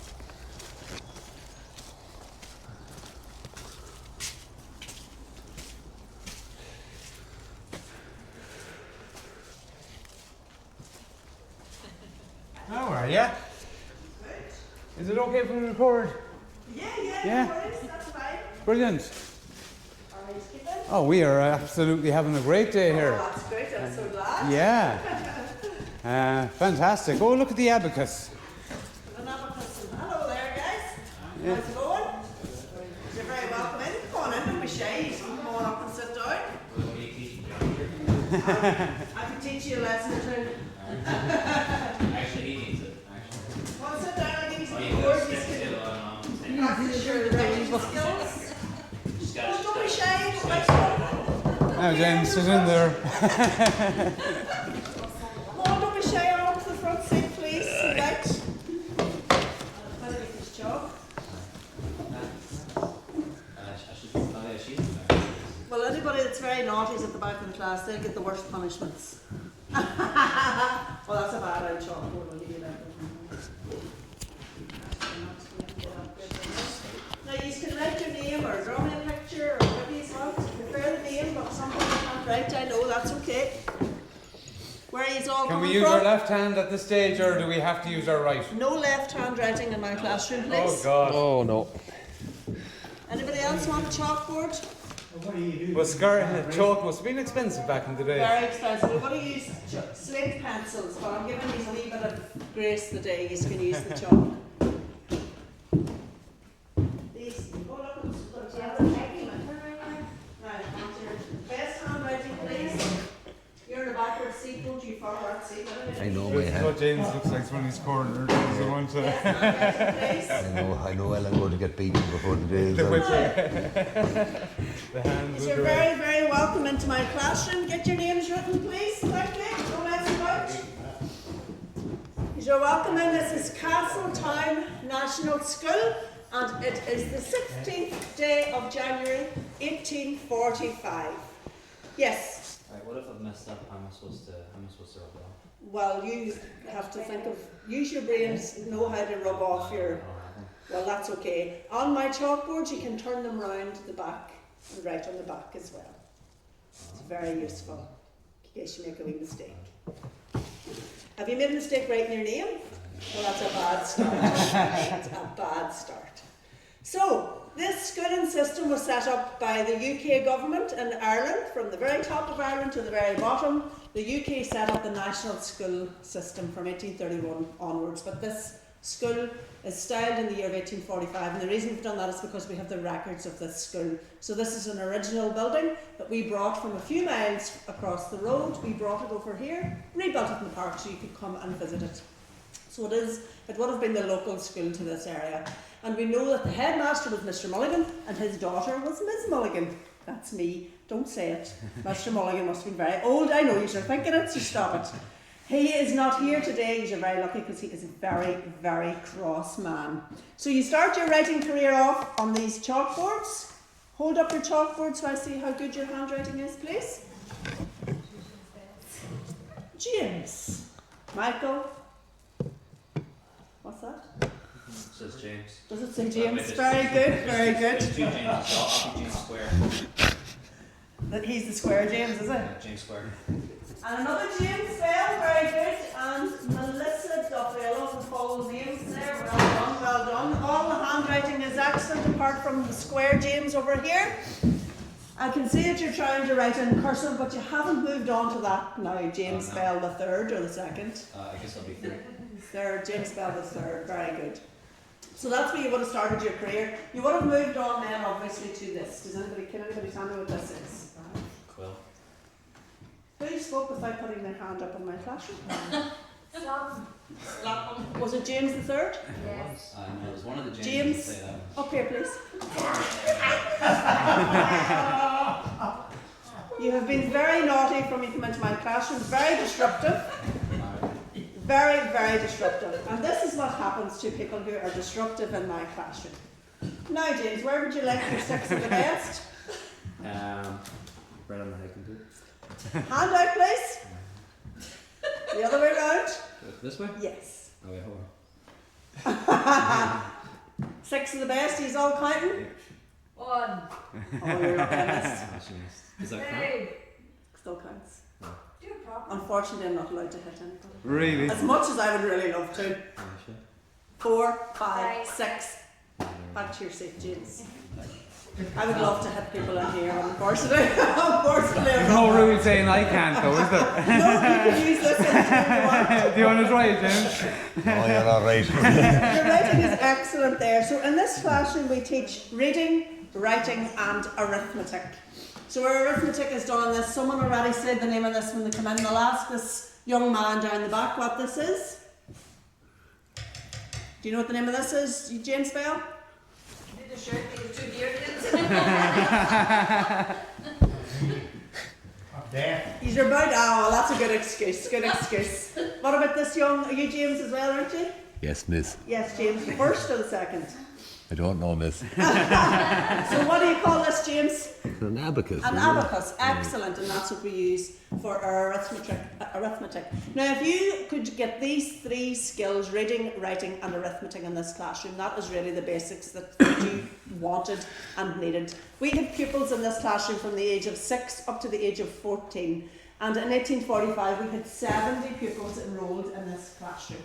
Now that's a lot of bodies in this little classroom, but we wouldn't have had everybody in at the same time because in 1845 it was not compulsory to come to school. So lots of you young gentlemen would have been at home working. You wouldn't have been coming to school. Sorry? You're speaking out of turn again, James. You want to talk in my classroom, you will raise your hand.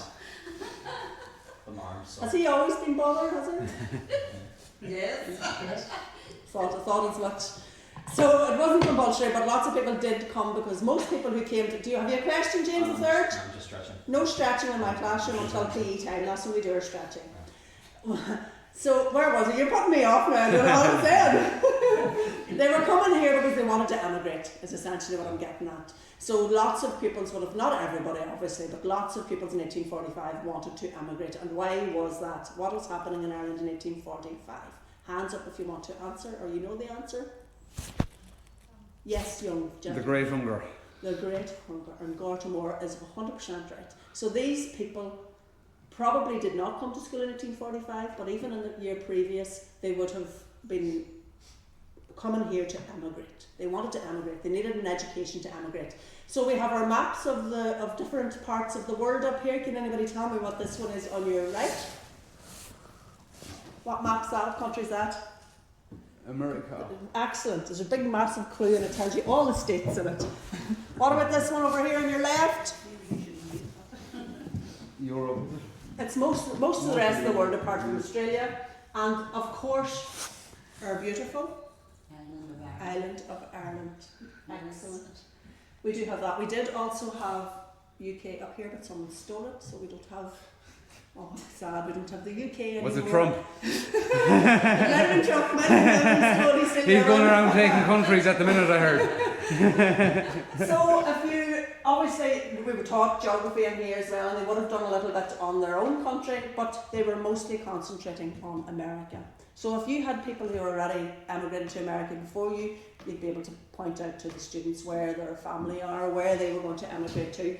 Of course we know that not everybody emigrated to America, but that's what we deal with in this park. But we did have the rest of the world here, and people emigrated to all different kinds of places. James, what kind of a machine is that you were using in my classroom? Abacus. Very sophisticated Pocket abacus. Very sophisticated abacus. Got it in America. But yes, we are dealing with mainly America here. So if you come into my classroom, you have these three skills: reading, writing, and arithmetic. So religion wasn't taught as such? It was, but it was a mixed school. Okay. It was all mixed, this school. Catholics, Protestants, boys, girls, all ages came here. They did teach religion, but your own clergyman would have come in to teach you religion. I get you. Or the headmaster, whatever his affiliation was, he would have taught those pupils. Yeah. Most of Mr. Mulligan was a Presbyterian, so we would have been teaching the Presbyterians. The priest, local priest, would have come in to teach the Catholics, etc. It was a state-funded school. Yeah. All the national schools were all state-funded. Yeah. But you did have to bring one thank you for reminding me, you did have to bring one thing with you to school every day. Turf. Excellent. Did you bring some? Not today. I wasn't expecting to go to school today. Do you not go to school every day? Every day is a school day, but I don't go to school. Excellent. Every day is a school day. So you had to bring turf. I'll bait him at lunchtime, miss.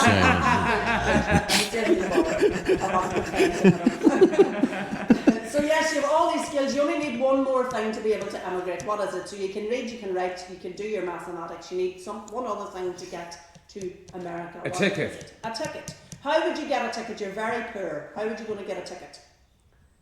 Anybody know how you would get a ticket if you're very poor? Yeah, was there kind of a welfare exchange thing? You worked it off for that? There was, but not very many people got tickets that way. An ordinary bog standard person, rural person, how would you get a ticket? Loads of rural I suppose people sell get livestock tickets. or something if you But had. they didn't have any. They were really poor. So if you lived, I know you didn't get into the first house there because it's closed off, but that's the poorest of the poor house. They had nothing extra. They just had food, basic food to eat. But lots of people did get tickets. No guesses as to how they would have got a ticket? Did you take a job on the board? You could, but only very few people. How else? I don't know, miss. So I'll give you a clue already. You might have had family already in America. Oh, they'll send the price of it. Yeah. Well, don't tell them not to send you money, because what if you're really hungry, what are you going to do with money? Eat it. Yes. You're going, well, you're not going to eat it. I'm with you, They'll buy food. They need to send you a ticket so that you can get away from Ireland. A ticket is what you need. But not everybody had family in America. How else would you get it? You have no ideas how else you would get a ticket to America. No ideas at all. Have you ever heard of indentured servitude? Slavery. Slavery, yeah. Slavery. Lots of people left Ireland as slaves in the 1800s and went to America. They were slaves for maybe up to 7 to 10 years, and then they got their freedom. So that was a good deal. Would you rather stay Would in you Ireland? get that through the church or state, or how would you go about that? So there were agents who would take on slaves. All right, There were agents. literally human trafficking. Yeah. Yeah, pretty much. So but it was a good deal, because would you rather stay in Ireland and starve in 1845 as a really, really poor person? The chances of you surviving are very slim.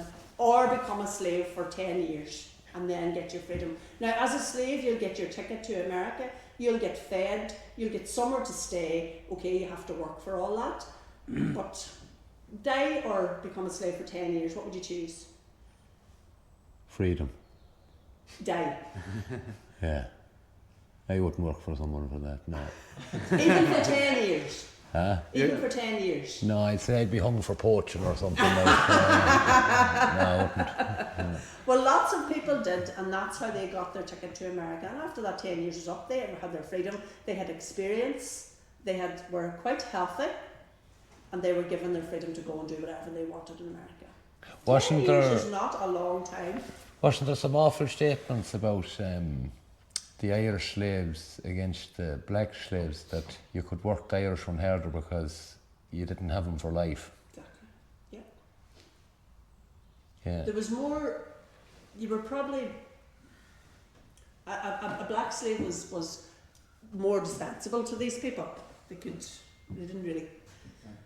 I'm trying to watch my words here, but I'm not saying that they didn't care about it. Well, lots of people didn't, but you know, black slaves, they belonged to those people. Yeah. Irish slaves didn't, but you're right, they worked them harder because they didn't have them all of that time. Yeah. But the black slave was more of an item. Like stock. So you had them. Like yeah. stock, Yeah, exactly yeah. right. The black slave was stock. Yeah. The Irish slave was still a person in their eyes, but they were just going to work them really hard. Yeah, no, I read a few books. He was one of the big farmers over there, and Jesus, it's terrible when you look back. So Hopefully you get, I don't know who's in the last house, but we have a wonderful house here in the park. It came the whole way from Tennessee. It's the last house in the park, number 41, and the people who owned it were slave owners. They were really prolific slave owners in Tennessee. They had up to 70 slaves. It was a massive amount of slaves in the 1800s. But we got that house and built it in the park here in 2010. They came originally from Strabane here, the Rogans, in the 1700s. Hugh Rogan had I think Ireland got a bit hot for him. He was part of the United Irishmen, and we think he had to leave in a hurry. And he didn't come back for a long, long time, but this is his family who built this house. They were prolific slave owners in Tennessee. It's an amazing house. Hopefully you get down there to see it. Really, really brilliant house to have. Obviously the story behind it is harrowing, and God love the poor slaves. There are no Rogans left from the Strabane Rogans, but there are hundreds of Rogans, African American Rogans in America, who have kept that name of their slave owner because they didn't have names of their own. So they took on that Rogan name. I have to get on to Joe Rogan, tell him he's you're a prolific slave owner, by the way. No connection to Joe Rogan. That's an assumption on your part. We don't know. Assumption on your part. We don't know. Tell us about the sign behind you. So this. I should have shown you this when you asked about religion, because this was what it was. It was set at this when you were doing your secular instruction, and then when your priest or your clergyman came in, it was turned to religious instruction. Now they were very particular about these signs, that they had to be sitting the right way up so everybody knew that they were getting a religious education as well as a secular education. It's a good idea though, isn't it? But yeah, that's what that wee sign is. Very good.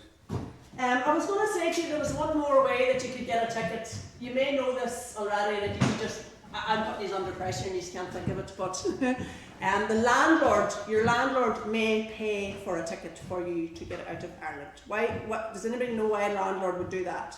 Landlords weren't thought of as the most kindly people. Of course there were some landlords who were good It to probably their made tenants. financial sense. Very much financial sense. Yeah. So the landlord would give the strongest man, James will say you're the strongest man in your family, he'll give you a ticket to get out of Ireland, he'll just pay for your ticket, you're away you go. The rest of your family, the chances of them surviving are very slim without you, because you're the man who's bringing the money in, food. So they're moving on. Well, they're either moving on or dying. They're dismantling the family unit, is what they're doing there. Now that family will hope that James, when he goes away, he'll very quickly send tickets back to the rest of the family, but it didn't always happen that way. James may not have done that well when he got over to America. He mightn't have made it over. He mightn't even have made it over. Yeah. No.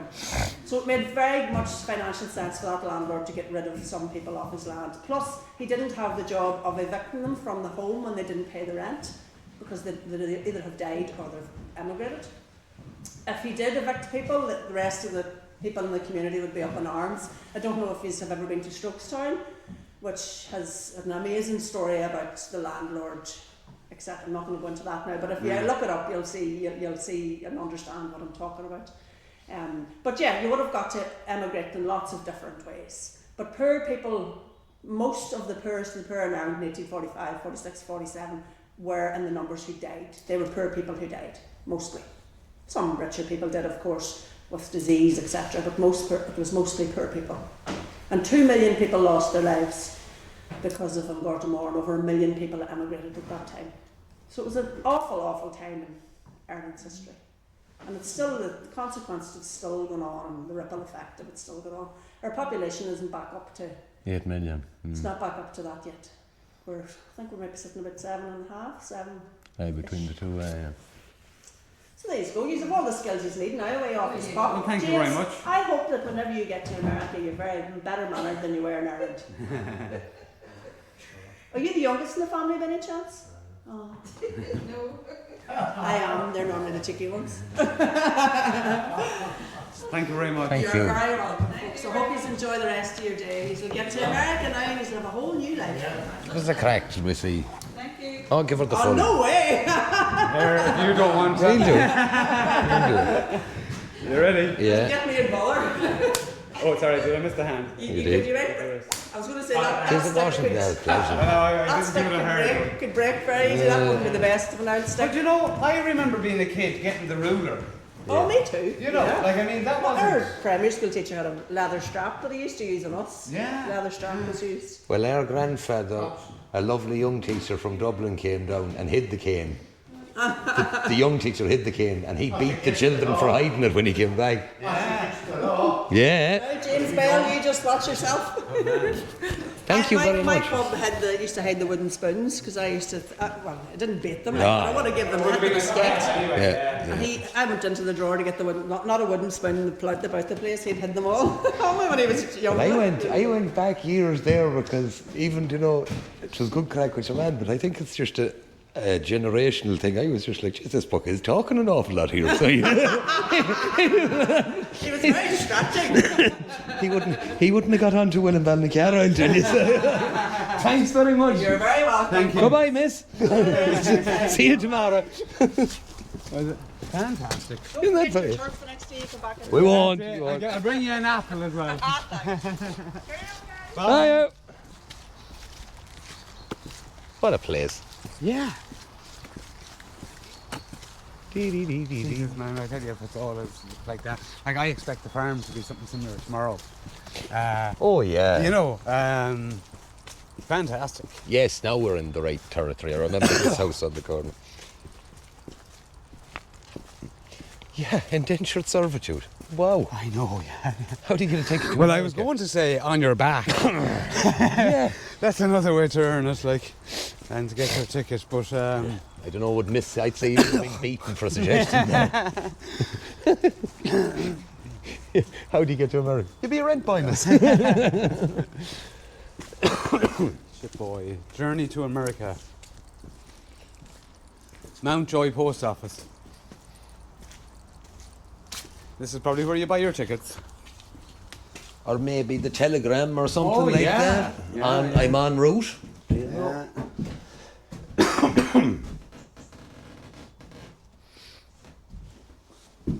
The bread.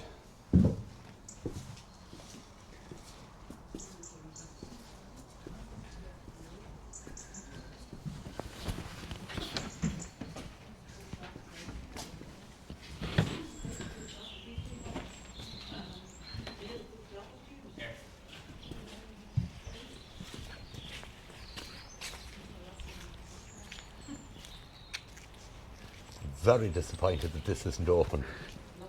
Oh yeah. The harness maker. A beautiful collar there. Go for lunch or just... No, I'd say. There's a sign in there with back soon on it, I'd imagine, if there was someone in it. Yeah. They actually have heat in here now, I feel. Oh, yeah, it's well done. Yeah. Yes, what's that? Stationaries and printers.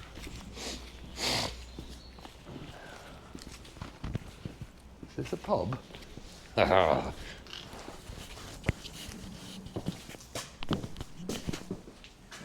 Hello. What misfortune? It might be self-serve. Oh, they're in the women- snug. The women's corner. God help them.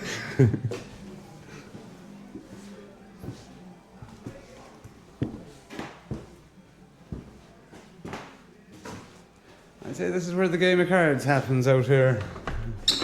No. Yeah, I'd say so. Yeah. Do you know something? Back in the day, that would have been a nice pub. Yeah. It's nice now, but Devlin. the one thing I like about Bunratty is the pub opened at the Yeah. end of the street. Yeah, you know. yeah.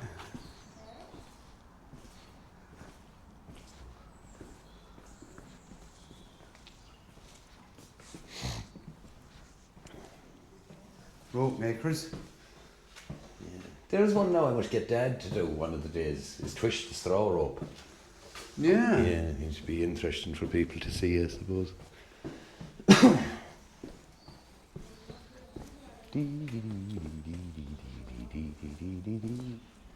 So there, if you were very well off, you'd be getting your hat. And your suit of clothes, huh? Not if you were going for indentured servitude, more than likely.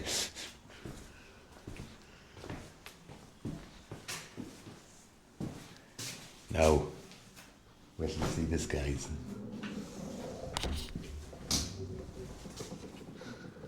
Look at that. Oh, there's the boat.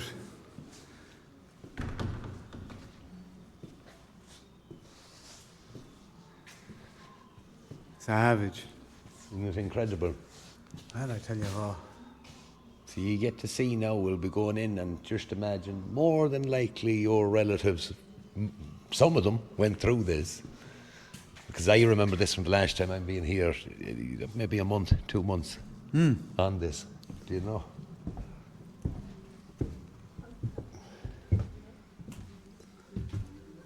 Oh, it would have been 2 months, yeah. You can 6 imagine. weeks, 8 weeks, yeah. Oh, do you know, maybe I should have brought the flash. I wonder. That'll add to it. Yeah. So it will. Because it was not bright, do you know? Well, that's the truth of it, yeah.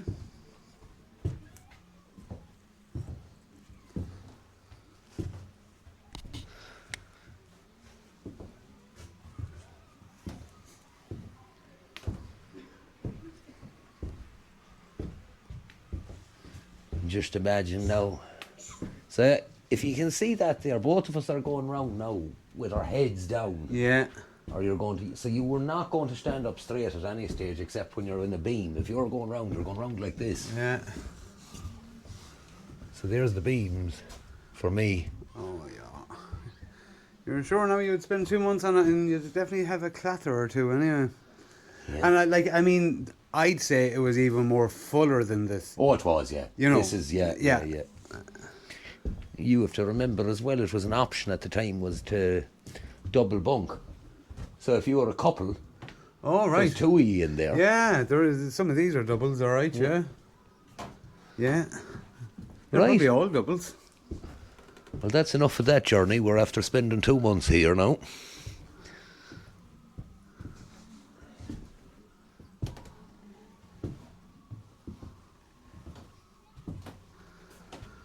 Right. Did someone say they see the Statue of Liberty? I think I see it. It's up here, is it? Yeah. Look. No, out here, Darren. Well, what's up here? Oh, yeah, so you can go up on top deck. Yeah, yeah. Oh. We might as well. Oh, that's a bit better.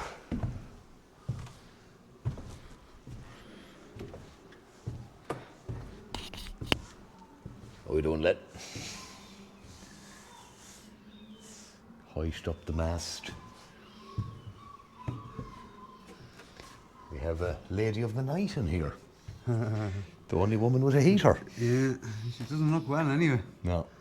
Look at the sweet pig.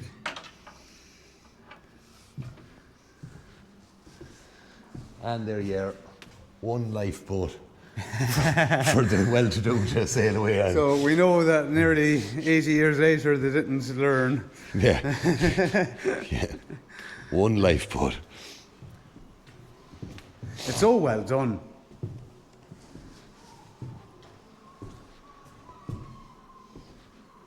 You might as well go down this one and out. Aye. Just watch yourself there, Darren. Yeah. Aye.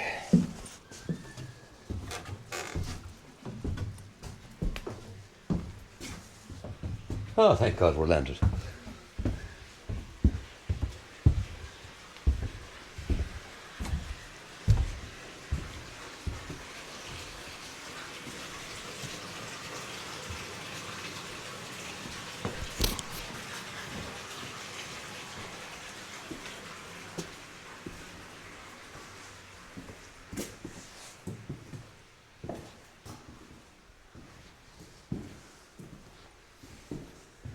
Some cheap lodgings there now.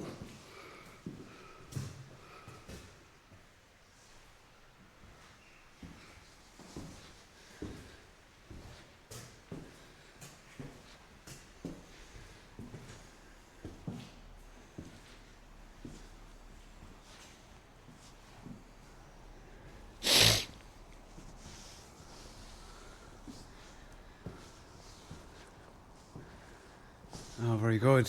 So we're now We've in now- New York. Yeah. And straight away you notice a difference in the architecture Yeah. and electric street lighting, if you Yes. don't mind. Which would have came shortly after Edison and them boys. And to think that it took 100 years for it to reach the west of Ireland after that. The general store here. Yeah. Hello there. Come on in, you're very welcome. Thank you very much. We've just landed. We've just landed. Just Pleased to landed off the boat. Pleasure Looking- to meet you fellas. Right, How are you? Looking for work, please. Sligo. We're from From Sligo. Sligo. Yeah. Very good. Yes. Well, you're very welcome, and in here you'll find yourself in a handy spot to get work. You're here in the general store. Very alright? good. So, what's happened is you've arrived in America, you got off the boat there in Baltimore, Maryland, alright, just down there at the harbour, and then in a few short steps you've arrived here in Virginia, about 300 miles south from where you arrived, okay? Now, in terms of the difference of Ireland and America, one thing that you have to realise that a lot of Irish people knew but didn't fully comprehend is the fact that America is so much bigger than Ireland. Alright? If you picture a map of America in your head, right? There's a state called, it's not Wisconsin, pardon me, it's Michigan, right? Do you know where the Great Lakes are up at the top of America? Yeah? Right, there's a bit of a state, it's called the Michigan Mitten, it sticks out in between Lake Huron and Lake Superior, yeah? That entire peninsula is the size of the island of Ireland. And that's minuscule in terms of the rest of the 50 states, okay? You're going to find yourself here in a massively different country. It's going to have huge varied geography, huge varied types of people settling all over it, okay? You need help being pointed in the right direction, in a direction that's going to suit you. Now, maybe you've arrived over here a part of the earlier sort of emigration experience, the early 1800s, in which case you're most likely going to be Church of Ireland Protestant. And what's the nickname for Protestants beginning with B? Be very careful with what you say. I don't know. So who's the most famous Protestant king? Oh, Billy. Billy. So Billy was a nickname for Protestants back in the day. Oh. And some of the best land for farmers, when you go out, because that's what you want to do. You want to go and you want, instead It's of what you renting know your anyway. land, it's what you know. Yeah. And instead of having a tenant farm where you're making a wee bit of money and paying your lease, you want to own the land and make all the profit for yourself instead of an absentee landlord. So you buy the best farming land that there is without having to go too far away from the coast. Most of that good land is in the Appalachian Hills. So if you're a Billy that's settling in the hills, you are now a hillbilly. And that's where where it came hillbilly from. as a word actually comes Well, from. I just said every day's a school day. Every day is a school day. And here's the other side of the coin. Let's imagine you're a more working class Irish family, Protestant or Catholic. You head over, you've managed to save up, you've gone over one at a time, chain migration. So you'll have gone first, and then maybe your brother or a cousin will have gone after you, then maybe an elder son will have come over, and three men working hard together in the big cities, Boston, New York, Philadelphia, Baltimore. You've made a bit of money, you've lived in a tenement house very frugally, you've got everyone over, and now you're heading off to really find work that's down to you. And again, that's farming, that's what we are, we're an island of farmers, that's what we're good at, we know land. So you're never going to necessarily have the resources to buy land, but you still want to work in that industry. So you hear tell there's massive plantations down towards the south. In places like Virginia here, over towards Tennessee, Alabama, they're growing all sorts of things, and cotton and tobacco and huge amounts of stuff. You're never going to be the grunt workers down there because they've got an enslaved population, but you'll get good money as an overseer. You'll get a good wee log cabin on the property. You'll get a horse, maybe even two. You'll get plenty of food because they're producing all of that themselves. And you've got a pretty good gig running through the fields, riding through the fields, making sure everything's going over tickety-boo. But of course, out in that hot Tennessee sunshine, the back of your head gets burnt clean off you. You're a pale, pasty Irish person. What do you become now? You didn't change your skin. A redneck. You're a redneck. So you become the redneck. So two of the biggest self-identifying cultural groups in American history, the hillbillies and the rednecks, have their roots and the Scots and Irish, specifically Scots and Irish settlers that went over at the earlier part of the 1800s. All right? But you've come off the Brig Union. That's the ship that you were on there, right? You've come over with Archibald Mellon. So that's around 1816. The Mellons themselves come over 1820. This store is set around 1890 or thereabouts, okay? Most of our retail stores are set about that point in time. It gives us access to a wider variety of goods. Now, you would never find a general store like this out on a city high street like that. That's a wee fib we've told you. Only a wee one, mind, a wee fibette, if you will. You'd usually find this out in the countryside. And it will stand on its own. It stands well on its own. I'm sure you've seen Little House on the Prairie. Yes. Yeah, well, think of me as Mrs. Olsen. All right? That's how this little thing goes. So when you first arrive here, you might have bought a bit of land in the nearby area. You might have taken a lease of it or whatever the case may be.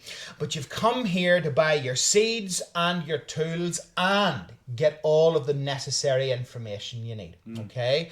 Because life here in America will be different, even if you're still in the farming thing. sold or anything? Information, sir, is free. Everything else is on credit. 12.5%, rising to 24 after 5 years. And that is how it would work. Right. If you had a good relationship with a shopkeeper back in Ireland, you'd give me his name and address. I would write to him, and after a period of time, I'd get a response back. He'd say, for example, if you visited Mr. O'Doherty, or Mrs. O'Doherty it was today, then she would say, they're a good payer, always paid up at the end of the month, never had to put their name in the window, give them credit. And that's how we'll negotiate credit. And that was known as your line of credit, because I send a line or a wire or a letter across the Atlantic to find out what your history was. There's no such thing as a credit reference check. There's no governmental database that holds all of it. I simply need a good reference from back home that I can believe. Okay? So you've come here and you've decided you're going to have a lovely wee, maybe 25-acre farm for yourself and your family. You're not going to want to make big money. You want to support yourselves and own the land, okay? But are you going to grow the same crops as you were doing back home in Ireland? No. No. You grow some of them, you'll still grow your spuds, because God forgive us if I can't grow a spud here in America, all right? But you'll have a plenty other choices. For example, one of your most important things is this. What is this? Corn. No, you don't know what it is. You've never seen it before in your life. This stuff doesn't grow back in Europe yet, okay? Right, yeah. Corn or maize was unknown to the Irish that arrived here. But it's one of your most important vegetables.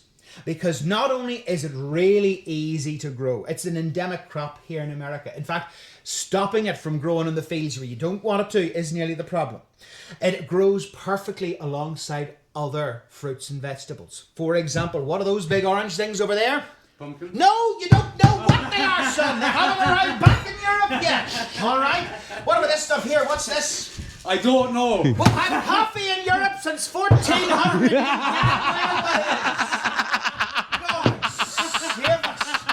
Is it any wonder you were chucked out of Ireland? How have I ever So those are some important crops you're going to grow, alright? Coffee was really readily available, especially in the more southern states. You could grow a wee half-acre of it yourself, dry the beans, grind them down, there's your own coffee. Tobacco was the same.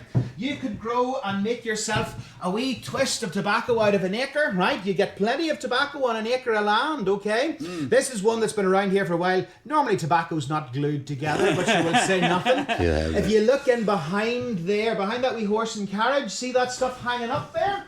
Oh, yeah. That's tobacco we have actually grown here in the folk park itself. What? In the summertime, we have a wee patch of tobacco. It's about an eighth of an acre down by the Rogan house, the last house in the trail. And we grow that all throughout the summer. What's that? The flowers are good It's for bees. very good for pollination. Yeah, and in fact, yeah. tobacco flowers are particularly beautiful. I'm going to get it. I have a plan for a new tattoo. I'm going to get tobacco and linen and potato flowers all twined up in Irish linen twine. That's my next tobacco. I'm going to get. The Indians used to grow this, wasn't there, Three Sisters or something? Correct, that's what I was going to say next. Yeah. All Sorry, right? no. No, don't you worry. So that's one of the other reasons corn was so good, because it grew well with other vegetables. Specifically, the Three Sisters, as you well pointed out, son. Do you know what they are? Corn, beans and squash. Corn, beans, and any gourd. So a corn, any kind of bean, pea or legume, and any kind of squash. Yeah. Okay? Mostly especially in the Appalachian regions, pumpkin was the preferred one. Maybe something like a large squash, but generally speaking, it's pumpkins all the way through.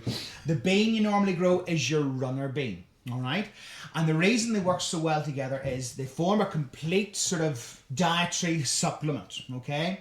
Plenty of sugar and carbohydrate from your sweet corn here, your maize as they would have known it. You have a lot of protein and vitamins and minerals in your squash, and plenty of protein and fibre in your beans, okay? So it really is more or less a complete dietary requirement. You plant your corn first. She's the first thing to go in. Once she gets to about a foot tall, she takes the longest to grow. Then at the base of her, you plant a bean and a pumpkin at the same time. The pumpkin, as it begins to grow, it stays down on the ground, but it's got a vine and it's got big, broad leaves. Yeah. So Those no weeds. leaves, no weeds, because the Yeah. leaves shade the crop plots. And the bean, especially a runner bean, will use the corn as a natural through. trellis. It'll crawl Yeah. up it. They weren't silly. They knew what they were doing. Yeah. And that is, now, the only major difference for the Europeans towards the Native Americans and how they grew their three sisters. Native Americans that we learned this from, the various sort of tribes, most of them are migratory. Especially when you get slightly west of the Appalachians, you're into the Great Prairies. They sort of follow bison herds around on a sort of 10-year migration cycle, okay? They don't need to worry about replenishing the nutrients in the soil because the next year they're going to move off slightly. They're going to go, a couple of miles down the road, basically. For you, you have a plot of land. You have to make sure you're keeping that plot of land well. So the first thing you plant every year is some fish. Fish gut, river trout. Half a trout in where you're hoping to put a crop plot, basically. And that will just provide the right amount of carbon, the right amount of nutrients, the right amount of nitrogen especially, to get back into that soil to give all those three plants the chance to grow year in and year out. You'll get 3 harvests out of one field. And that's important because this is what they call virgin land, all right? When you arrive over here in America, you have to clear trees.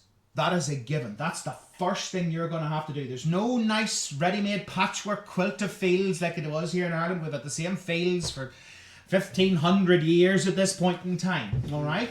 You have to clear all that land. And it's also why you're going to have to change your architecture. You will have noticed that all the buildings you've seen back home in Ireland, what were they made out of primarily? Stone. Stone, dry stone. That's what we use. It's the most readily available building material in Ireland, okay? Field stone, as it would have been known in the day. That's because when the fields freeze, it pushes these big, nice limestone blocks to the surface, lift them away. They've already been ground flat because of glaciers here in Ireland in the last ice age. The entire country was covered by a single glacier sheet. That's why all those stones are lovely and flat and you barely need to nap them.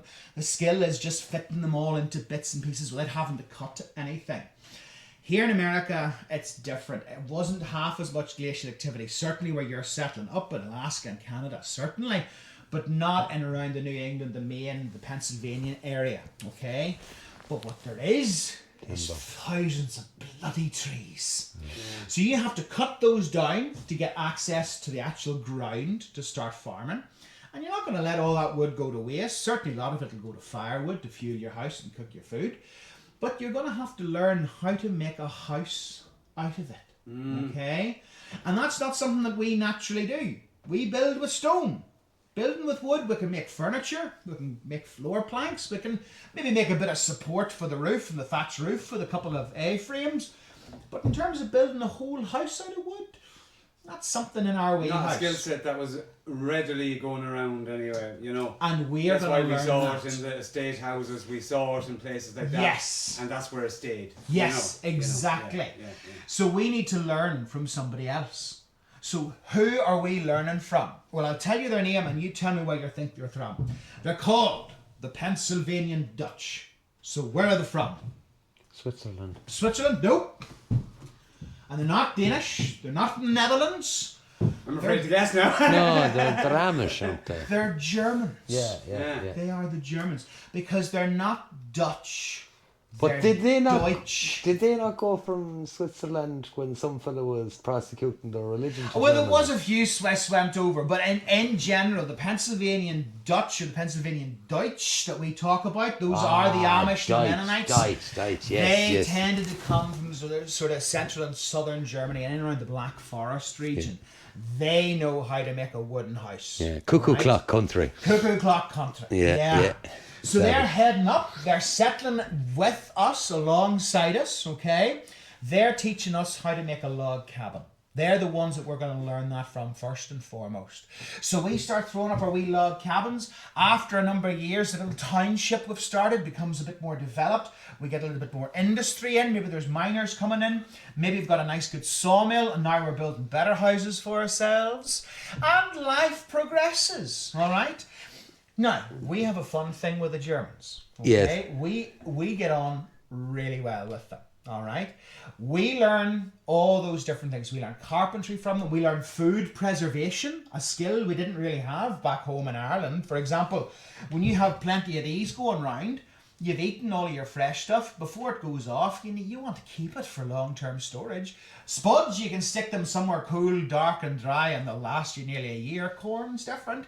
So do you see these big earthenware jars up on the top couple of shelves there? Those lovely big sort of bluey, greeny terracotta jars. Yeah. Those are food preservation jars, those big wide mouth boils. You'd fill those up about 3/4 of the way with your vegetables, top it up with either brine or vinegar, and then seal it shut by pouring over a layer of beeswax if you had it, but more commonly would have been a layer of melted animal fat called tallow. You don't know how useful our audience is going, because it's primarily homesteaders and self-sufficiency. Listen, this is how it worked, all right? And that's one of the best things you can do for yourself. See tallow. Yeah. Tallow was such not underrated at its time. Nowadays, we've largely forgotten about it. Well, it is, but it's actually it's coming back. It's coming back in a big way. actually It's coming back in the beauty industry. Apparently, tallow is fantastic moisturizer. I can't speak to that. I never really wanted to come to work smelling the bacon, but back in the day, it was used for all sorts. You'd make soap out of it by mixing it with potash or lye powder. You'd make sealing wax with it for closing these food jars here. Yeah. It's excellent for that. If you pour it over just right, there'll be no air bubbles. And because the tallow is less dense than the water, it'll always float on the surface. And if you do that nice and gently, you'll get rid of all the air bubbles. Make it about 1 inch thick of a plug. So it's a good amount of tallow you need, but you have plenty of it sitting around. And then, whenever you need to access your food, throw a bit of cheesecloth over the top of it and tie it shut. Stops any weevils getting into it, all right? Keep it in your root cellar. Stuff like corn and freshly cut pumpkin, if preserved as soon as you cut it, preferably in vinegar rather than brine. That'll last you in a cool, dark space about 18 months.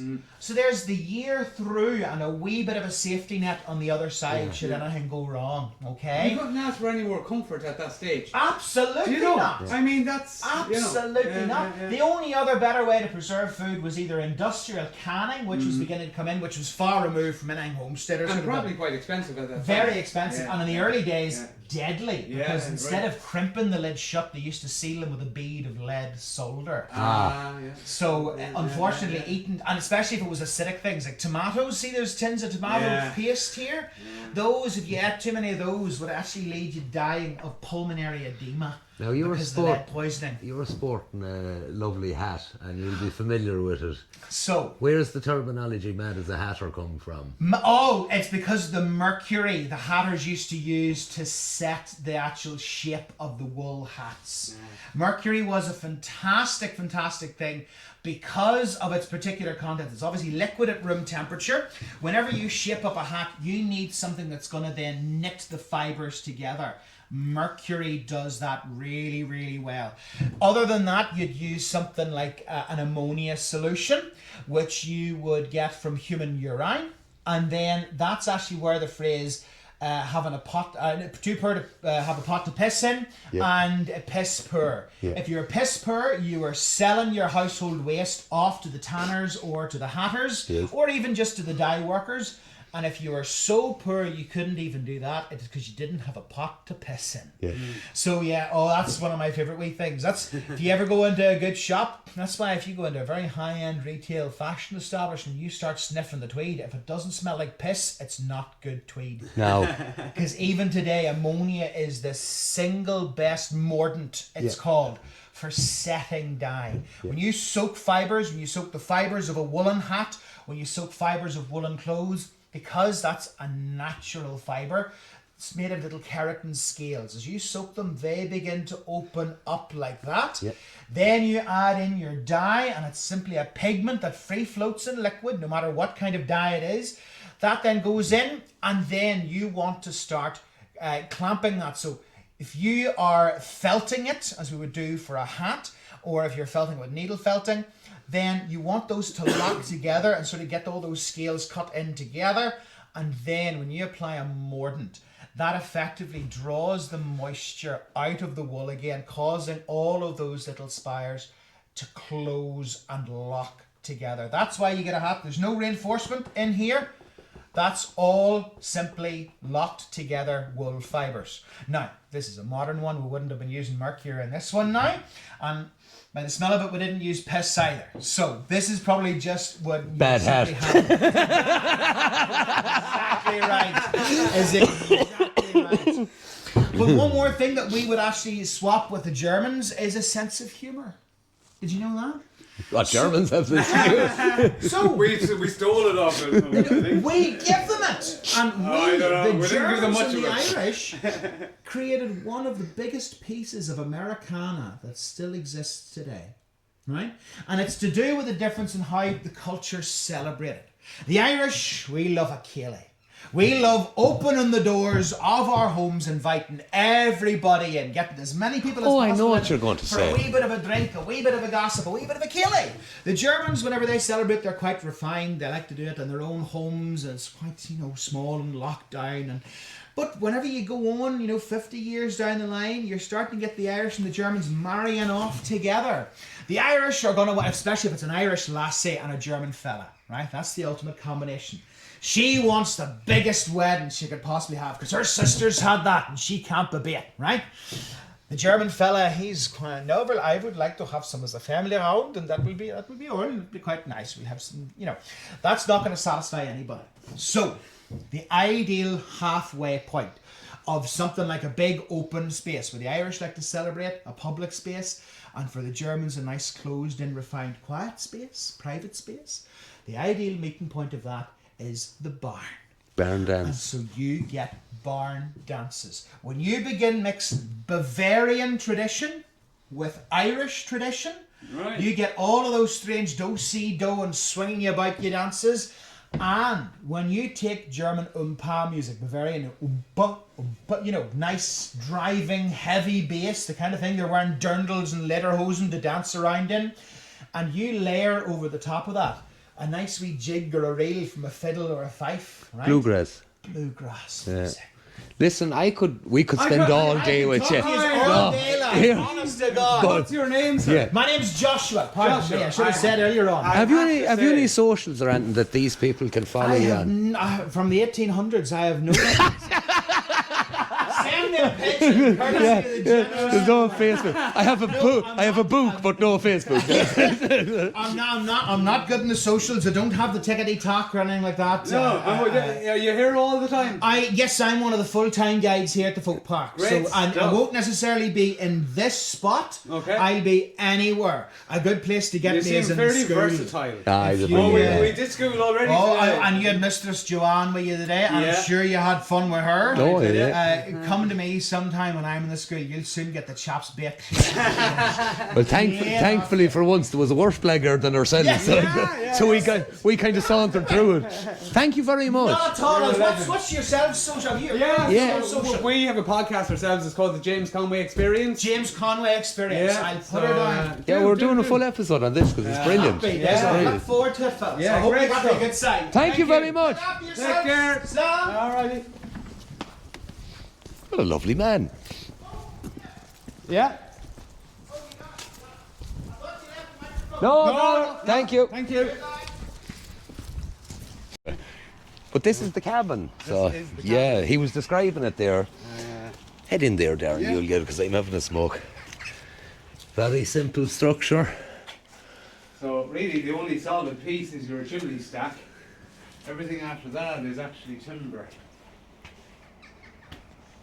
And even if you come and look at this outside there on the shingles, because Yeah, so This was- Tyler's Lake. No. It's all shingle there. but again it saves you from thatching because there's so much wood Yeah. that you just shingle your roof like that. And it's funny, it's stuck. Like, I mean, they still use shingle in the States Oh today. yeah. Yeah. But look at guys. Well, look at this. Look at the detail here. Like I mean, you're on about actually a bit of a project of doing a cabin and stuff, and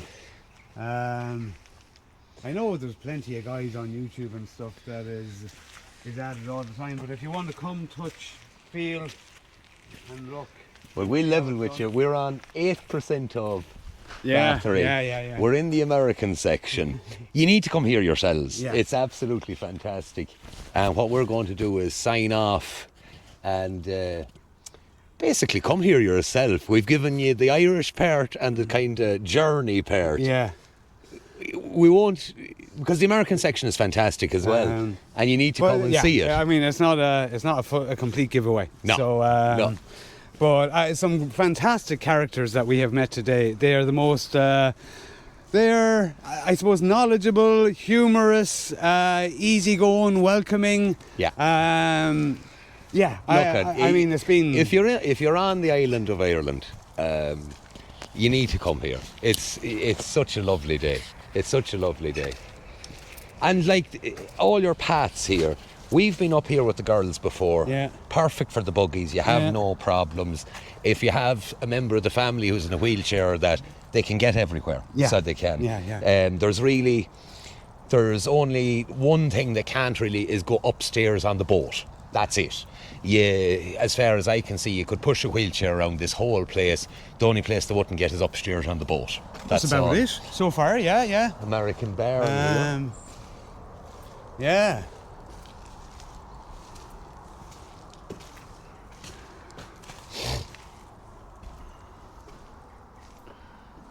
Fantastic.